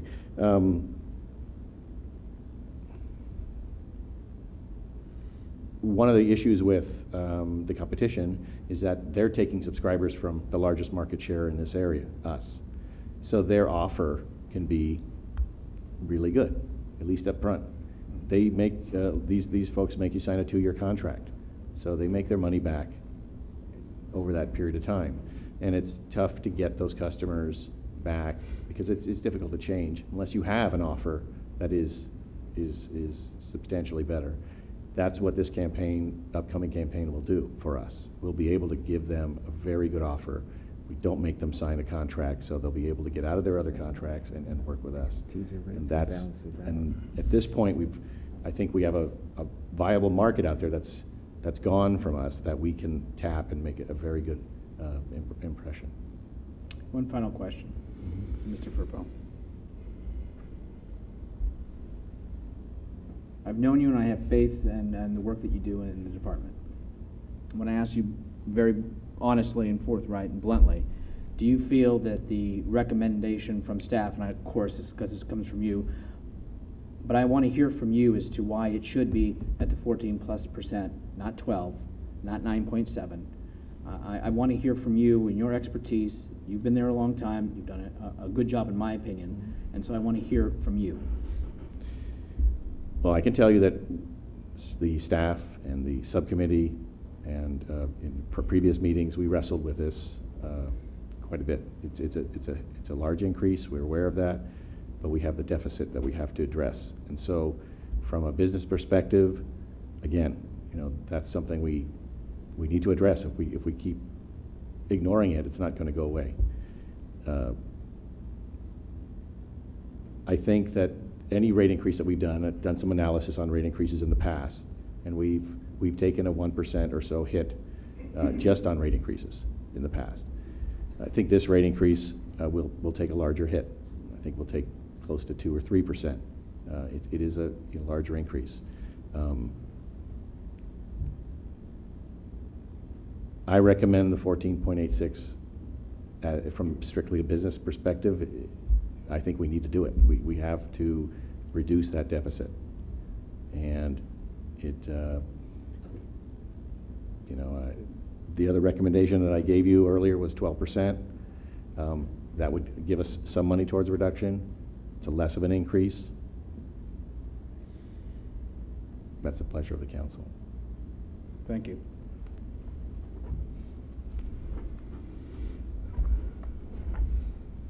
And as I said in the subcommittee, we wrestled with this for quite a while. I guess the bottom line for me was, and maybe I make it too simple, is if you're going to lose some people because of a rate increase, are you going to lose them because of 14% or 12% or 9%? People say rate increase, I'm out of here, or I'm sticking around. I don't think the percentage at 2% here or there really makes a difference. I think you have to look at the bigger picture. I think in the paperwork here and the discussions we had over the last number of months, they're really able to justify it. We're doing a good job. We're still in the market, and I think the campaign, especially the door-to-door campaign that we're going to embark upon, and the commercial services that you're really working hard on. I know it's really hard to get off the ground, but now we're out there, are going to make a difference. It's just my feeling. So. Yeah, and I'm struggling with it, but I'm going to go with it. I mean, it's a recovery, and I'm just going to be hard pressed to vote for something as large as the $5 increase any time in the future. But I realize what this organization has gone through in the last couple of years and stuff, and so we've made good sense in this organization, and as much as the vice mayor may think that we are losing, but we've got a lot of satisfied customers. We've got a lot of people that would probably be a major uproar if we even considered putting it up. What in your terms, putting it up. I think it's a value that it is a municipally run, organization. So with that, I'm going to vote for the increase. The recommendation. Would you like to introduce the resolution for adoption? If there's no other discussion, I'll introduce the resolution. Councilmember Ibarra. Aye. Councilmember Salazar. Aye. Vice Mayor Medina. Aye. Mayor Ruane. Aye. That was tough. Item D, receive report and provide direction to staff regarding a red light enforcement program. Good evening, Honorable Mayor and members of the council. Previously, you've directed staff to review photo enforcement as a method to improve traffic safety in San Bruno. Staff conducted a request for proposal process and selected a photo enforcement vendor, which was Redflex. Redflex went out and did a preliminary evaluation of some of our major intersections, and at that time, Redflex advised that only one intersection, Sneath Lane and El Camino Real, showed a viability and a moderate number of violations. Redflex also cautioned that over 90% of the recorded offenses were right turn violations that may not be prosecutable depending on speed, vehicle position, and roadway configuration. Redflex advised that the results were a preliminary sample and that to do and conduct additional surveys, they would require us to enter into a contract. In June of 2009, City Council held a public hearing on the topic of red light photo enforcement and directed staff to negotiate a contract with Redflex in order to further examine the volume and frequency of violations at intersections in San Bruno. The contract agreement was reached, and in January, staff worked with Redflex to conduct additional survey work at 5 major intersections in San Bruno. The results of those additional survey work were received in March of this year. Redflex advised that of the 5 intersections surveyed, only one intersection, which was northbound El Camino at 380, showed viability based on a marginal number of violations where red light photo enforcement would reduce violations. The second intersection, San Bruno Avenue at Interstate 280, also showed a marginal number of possible violations in a 12-hour period. Should be noted that when we conducted, and Red Flex conducted their initial surveys, this intersection did not show any violations. Red Flex added that because of the right turn violations and the configuration of the intersection making it difficult to install the photo enforcement equipment, they did not feel that this was a viable intersection. At the conclusion of the recent survey work from Red Flex advised that the city may not be able to recoup the operating costs from fines received from violations, and they recommended that the city defer installing any photo enforcement equipment at this time. Staff consulted with several local jurisdictions and learned that both San Carlos and Burlingame had net out-of-pocket expenses up to $3,000 per month when fines from violations did not cover their operating expenses for photo enforcement equipment. Per the contract with Red Flex, monthly photo enforcement rental costs are $5,500 per month, and remember that's one camera per one approach at an intersection, and we estimated management of the photo enforcement program at about $2,000 a month. Based on the preliminary low number of violations provided by Red Flex, fines from violations may not be able to cover our operating costs. If this is anything like our neighbors, we could face potentially $2,500 per month, and over a 3-year contract, that would result in an estimated $90,000 expense that was not budgeted for. Staff has concluded its review of photo enforcement at our major intersections, and at this point in time, we were recommending that we defer any installation of photo enforcement equipment. And that concludes my presentation, and I'd be more than happy to answer any questions you may have. Michael. Chair. Chief, at the intersections in question here, are there any recorded fatalities due to red light violations? Not that I'm aware of. Okay. Or serious injuries? There have been injury collisions at Sneath Lane in El Camino, at San Bruno Avenue in El Camino, and at 380 in El Camino. Okay. Because it does seem like we're looking at this as from the revenue standpoint, and I think there's a public safety aspect to this as well. And looking at the costs, even over a 3-year period, if these cameras could eliminate the need for having another officer there watching traffic all day, it could still make financial sense. So I'm wondering if we weren't looking at it just from a financial aspect, would it make sense to have a camera there at one of these intersections? Well, Councilmember Salazar, I think you're absolutely right. And this whole idea of photo enforcement is looked at with the idea of safety in mind. When we look at intersections and we first looked at this program, there were collisions at these intersections. I don't know that the number of those collisions were significant, but certainly safety is in mind. You're looking at an expense of what could possibly be $90,000 over a 3-year period, and I don't know that if that warrants or that expense would what that would equate to in terms of collision reduction. Mm-hmm. It does seem that ideally, if you put up a camera, it will somehow, even just by its presence, reduce the number of accidents. So even if it was financially viable in the beginning, you put the camera up, people know there's a camera, they don't run it anymore, you don't issue any tickets. So over time, I imagine that revenue stream would go away anyway. You're exactly correct. That's the idea of the program, and that you see on the initial installation of the photo enforcement equipment, you see a high number of violations. Those number of violations, depending on if it's transient traffic or residence traffic. Mm-hmm. If it's local resident traffic, you see that number of violations start to decline over time and then level out. And how some jurisdictions have chose to handle that is they move the camera to another intersection. There is a cost associated with moving that camera, but you're exactly correct. Also, red light and photo enforcement has shown that motorists who have that in their community tend to drive safer at other intersections, whether or not they're subject to photo enforcement. Thank you. To the chair, so in your view, there's not it may not be cost neutral? Is that maybe in the beginning it's good, and then you're saying where obviously we could end up like some other jurisdictions, they're not being able to pay for that through the fines? Correct.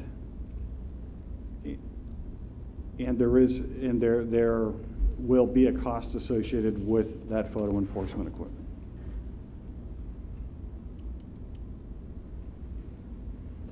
Ken? Just out of curiosity, I mean, what would the numbers have to be in the study for, for them to recommend to put the camera in? Say like on the Sneath Lane in El Camino. What would that?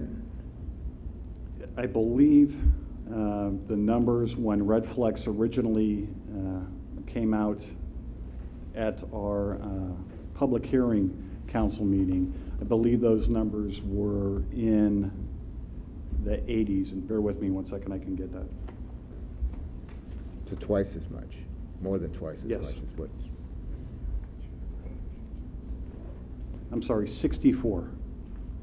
Still twice. And that was a 12-hour period. Now, keep in mind that that 64 number, 40% of those citations, or 40% of those recorded violations may not be violations. Right. No, and I think we're all well aware of where the major cameras are in our communities, in our neighboring communities, and how before those cameras went up, what the violations were like. I mean, there was almost gridlock because people were running red lights. Now, now you see flash bulbs going all the time, so.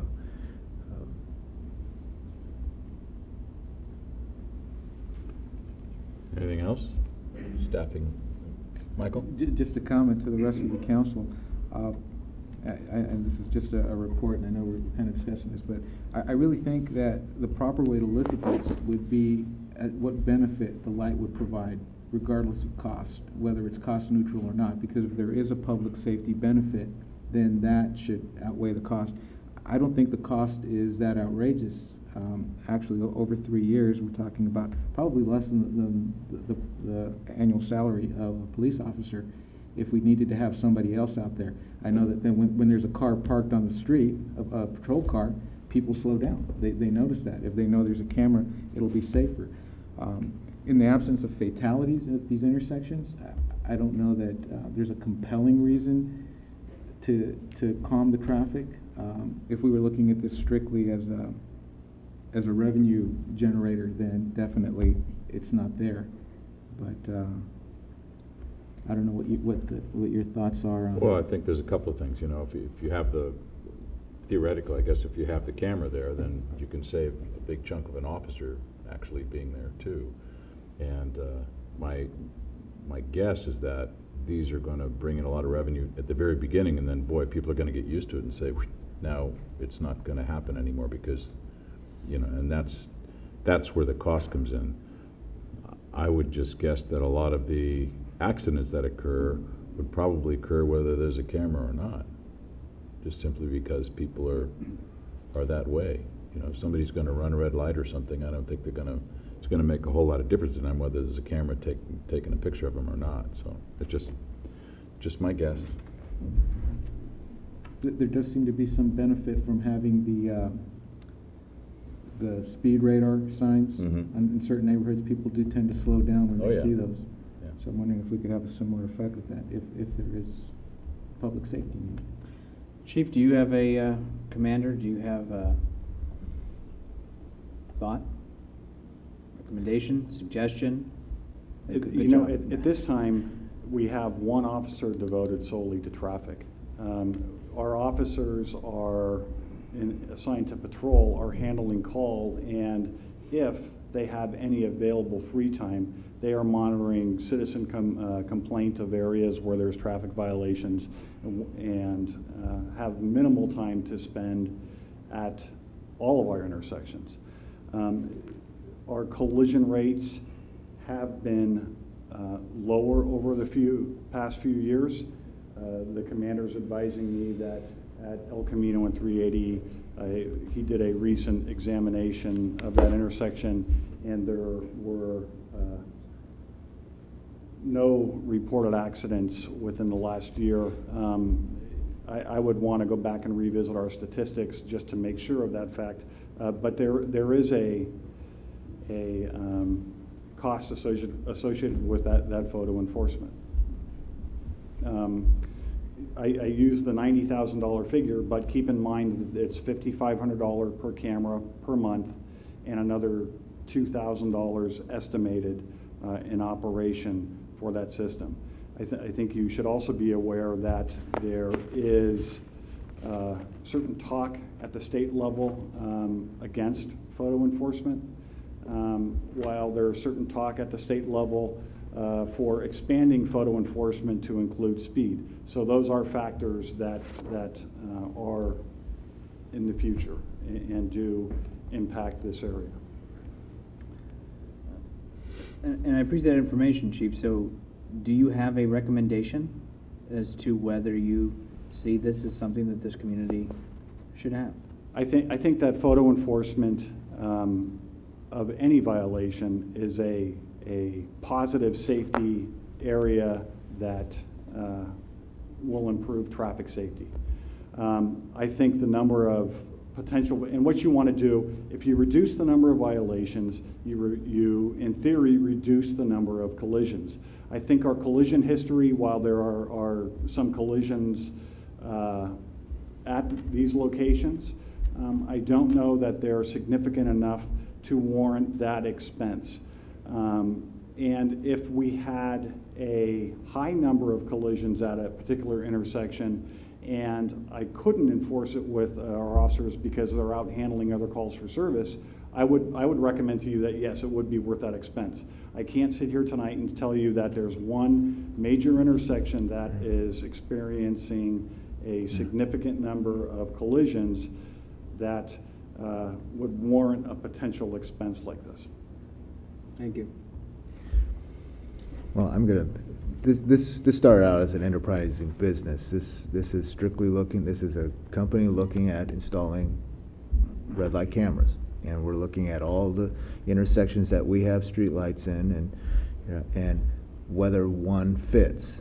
And I don't believe that it's money well spent. And I can appreciate my colleague wanting to say that you can't put a price on safety, but I think we can spend this type of money looking at other things in our community, like traffic calming and all that, and other things, and not just concentrating on the number of streetlights that we have.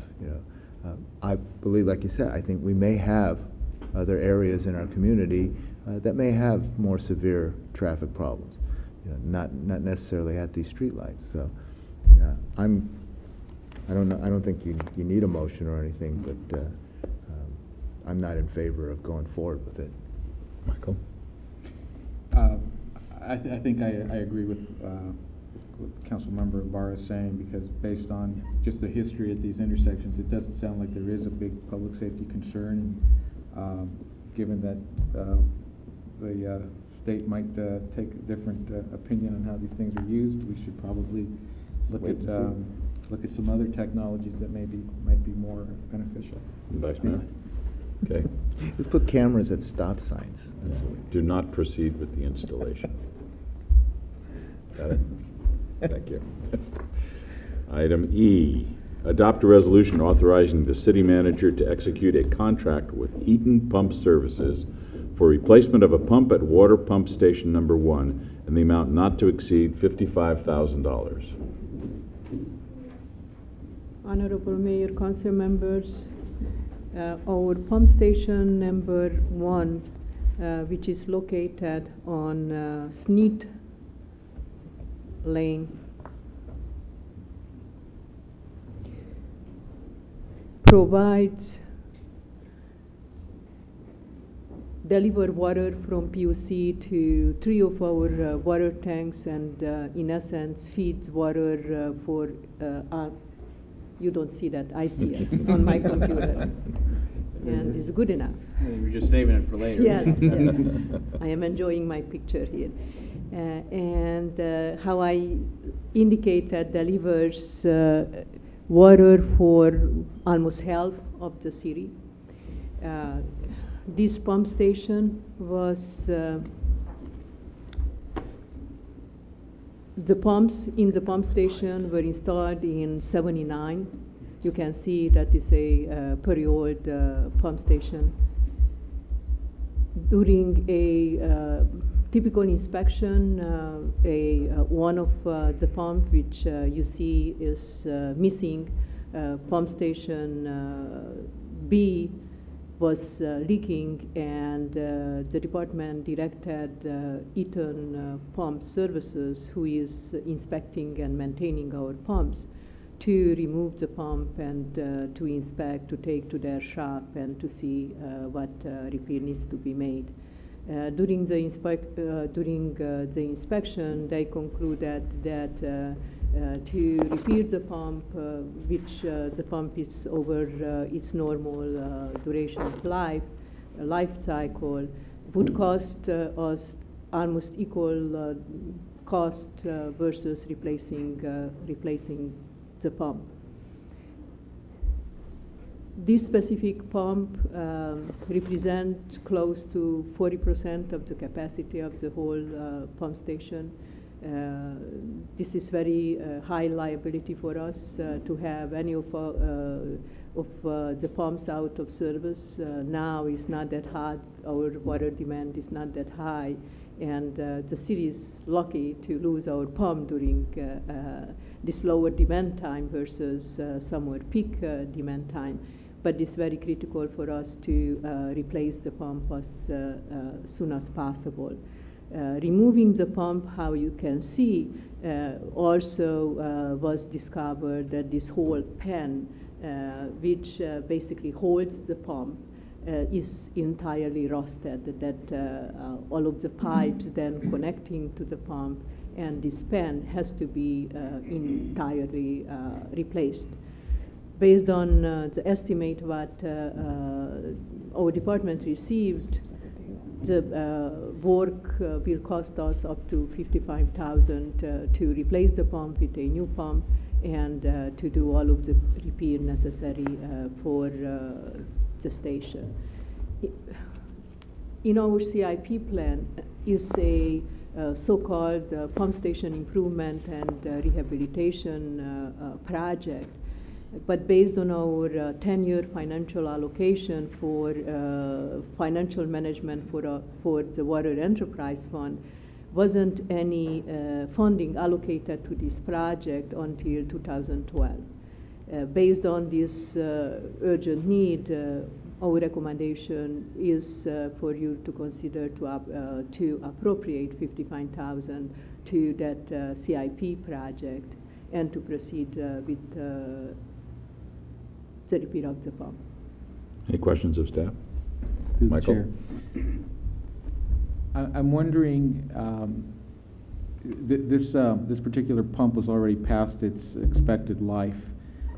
Is there any sort of regular inspection or maintenance that might have prevented such a catastrophic failure?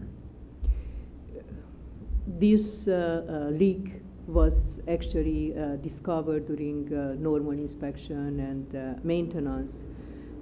But I think our department has to do and will do a better job on proactive maintenance, and that's why that improvement and replacement project is included in our CIP, even if funding wasn't possible yet to assign to that project.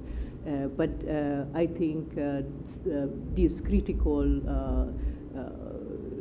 pieces of our system has to go under a cycle replacement schedule to make sure that proactively this kind of major failure can be prevented.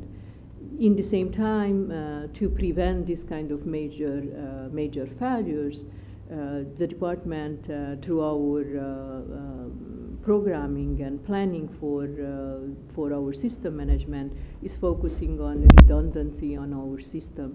Reason why, even in this case, having the Mayport pump station already in place is so much interconnectivity included in our system that in this kind of instances, the department is able to compensate and basically to help with other station to, if it's necessary, to manage the demand.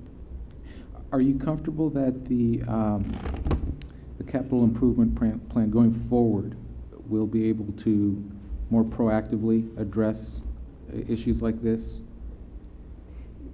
Based on our 10-year financial plan with the council graciously approved last year, I am very confident that the department will be able to focus more and more on proactive and preventive maintenance, and to even then major failure will happen. It's just no way how any good management of the system will prevent that, but certainly to minimize as much as possible.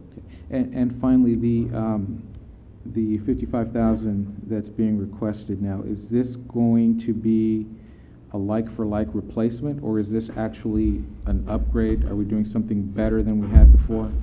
Will be just a replacement in kind of the same capacity of pump. And that was what was intended in the Correct. improvement plan? Correct. Okay, thank you. Any questions of staff? We do have a member of the public who would like to Robert speak. Rico, 7th Avenue. I have kind of a two-part question. I asked part of it previously on another matter. I'm concerned about not to exceed a dollar amount. Is there not a breakdown that they are going to do XYZ for this dollar amount and this for so-and-so and actually get a total? And likewise, in some of the other expenditures, I'm going to say for new equipment or replacing equipment, there is a dollar amount and then there's a contingency added to it, so it may be $50,000 with a $5,000 contingency for a total of 55, and I'm just confused that this is a not to exceed. Can we expect to pay any less than 55? Are we going to automatically pay 55? And is there a breakdown to show how this is actually tabulated, how they came up with it? And obviously, if they find something wrong in there beyond this 55, they cover it, or they come back to us and say we need a change, and therefore this 55 not to exceed has been exceeded. Okay. Thank you. Clara? Based on the fact that how I indicated the pump is already in pieces, and also everything was inspected, and in this specific case the department has a very good understanding what exactly needs to be done. The estimate was given to us, the cost proposal based on the element of these projects, like the replacement of the pump itself will be $24,750, and the remaining of the cost estimate is the remaining of the piping to replace the pan, to replace the pipe, and the work associated with that. Based on those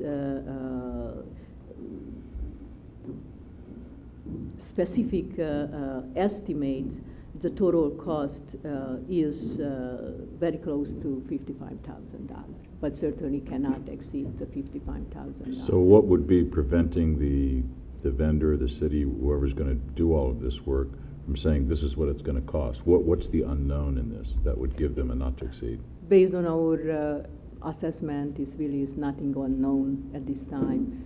Is known by us exactly how much the cost will be, and the department has a binding cost proposal from Eaton Pump Services for the price of the repair. Okay.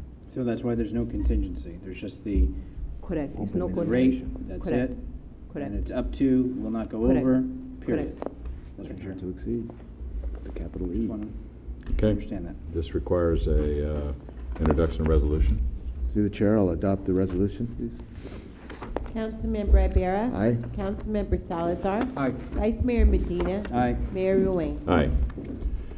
Item number F was pulled. Item G, schedule study sessions for review of the fiscal year 2010-11 annual budget on June 1st, 2nd, and 3rd, 2010. We discussed this at the last meeting, and we'd like to set up 3 dates. Hopefully we can do it in 2. And I'd like to suggest starting at 5 o'clock. Maybe we can finish by 8 each night. I'm booked. That's it. I You're booked in. it. I'm Michael? in. Rico? I'm thinking more 5:30, if that's possible. Okay. Okay. All right. 5:27. 5:30 it is, June 1st, 2nd, and 3rd if necessary. Okay. And item H, consider cancellation of the regular city council meeting on August 10th, 2010. We normally try to cancel one council meeting in August just to have a little extra time in the summer for vacations and a little time off. And we're suggesting August 10th, which is the first council meeting in August. Any problems with that? Okay, Thank you. that's done. And let's see, we did 11 comments from council members. Through the chair, spent a little bit of time with staff looking at the tree situation in City Park, and I know he has some ideas as to programs with trees coming up, but I just wanted to make it a statement, and I know if Councilwoman Irene O'Connell was here, she'd concur. But I think we need to really look at replacement trees, and I think not only the city taking a what's the term I'm trying, a proactive look at replacing trees throughout our park, but throughout our city, but also looking at other organizations and groups that may want to participate in reforesting San Bruno. It hurts a little bit each time we see trees cut down or fall down, and in the last week we've seen nearly a tragedy, and then we've also seen where a group of trees down by on Linden were cut down also. So it's changing the look, and I don't think that's the look we want. And I know they're being replaced.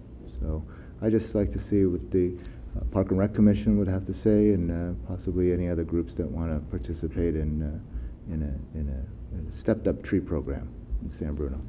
Okay. Through the chair, just my understanding, and city manager can correct me, but the ones on Linden by Walgreens, they were they're on the property of Walgreens. They removed them. They are going to replace them. It was at their cost and their doing, but they will be replaced. I've seen a replacement. They've actually already been replaced. Yeah. No, I've seen it. And that was a program that was coordinated with staff and conducted in a manner that was full outreach to the neighborhood and participation in selecting those trees. And while the look is not nearly the one that existed prior to those very large mature trees being removed, they have become a hazard to the adjacent property and to the sidewalk, which precipitated the property owner's request for their removal. We do that very carefully and with the full evaluation of the need to maintain the urban forest. And I think that's the least we can do. And I think we can do a lot more and not just, replace when something, has to come out. So. All right. Item 13, we do have a closed session coming up here. The City Manager and Human Resources Director requests a closed session pursuant to California Government Code Section 4957.6 regarding direction for labor negotiations with the San Bruno Professional Firefighters Associations, Public Safety Mid-Management Bargaining Unit, and Miscellaneous Group. And I don't believe we'll have any reportable action. Item number 14 is our adjournment. I would like to close this meeting with a moment of silence in memory of a longtime member of San Bruno, resident of San Bruno, Michael Kaiser Jr., who is the father of Councilmember Irene O'Connell, passed away just last week. He was very active and dedicated member of numerous San Bruno civic committees and organizations such as Crime Prevention Committee, Project Pride, Beautification Committee, and the Colma Creek Flood Control District. He was dedicated to advancing the Boy Scouts, particularly San Bruno Troop 72, where he served for over 30 years as chairman of the Troop Steering Committee. He received several awards, including the Spirit of Scouting Award and the District Award of Merit. The services are tomorrow evening at Chapel of the Highlands from 6 o'clock till 8 o'clock. And I'd like to close this meeting with a moment of silence in Mike's memory.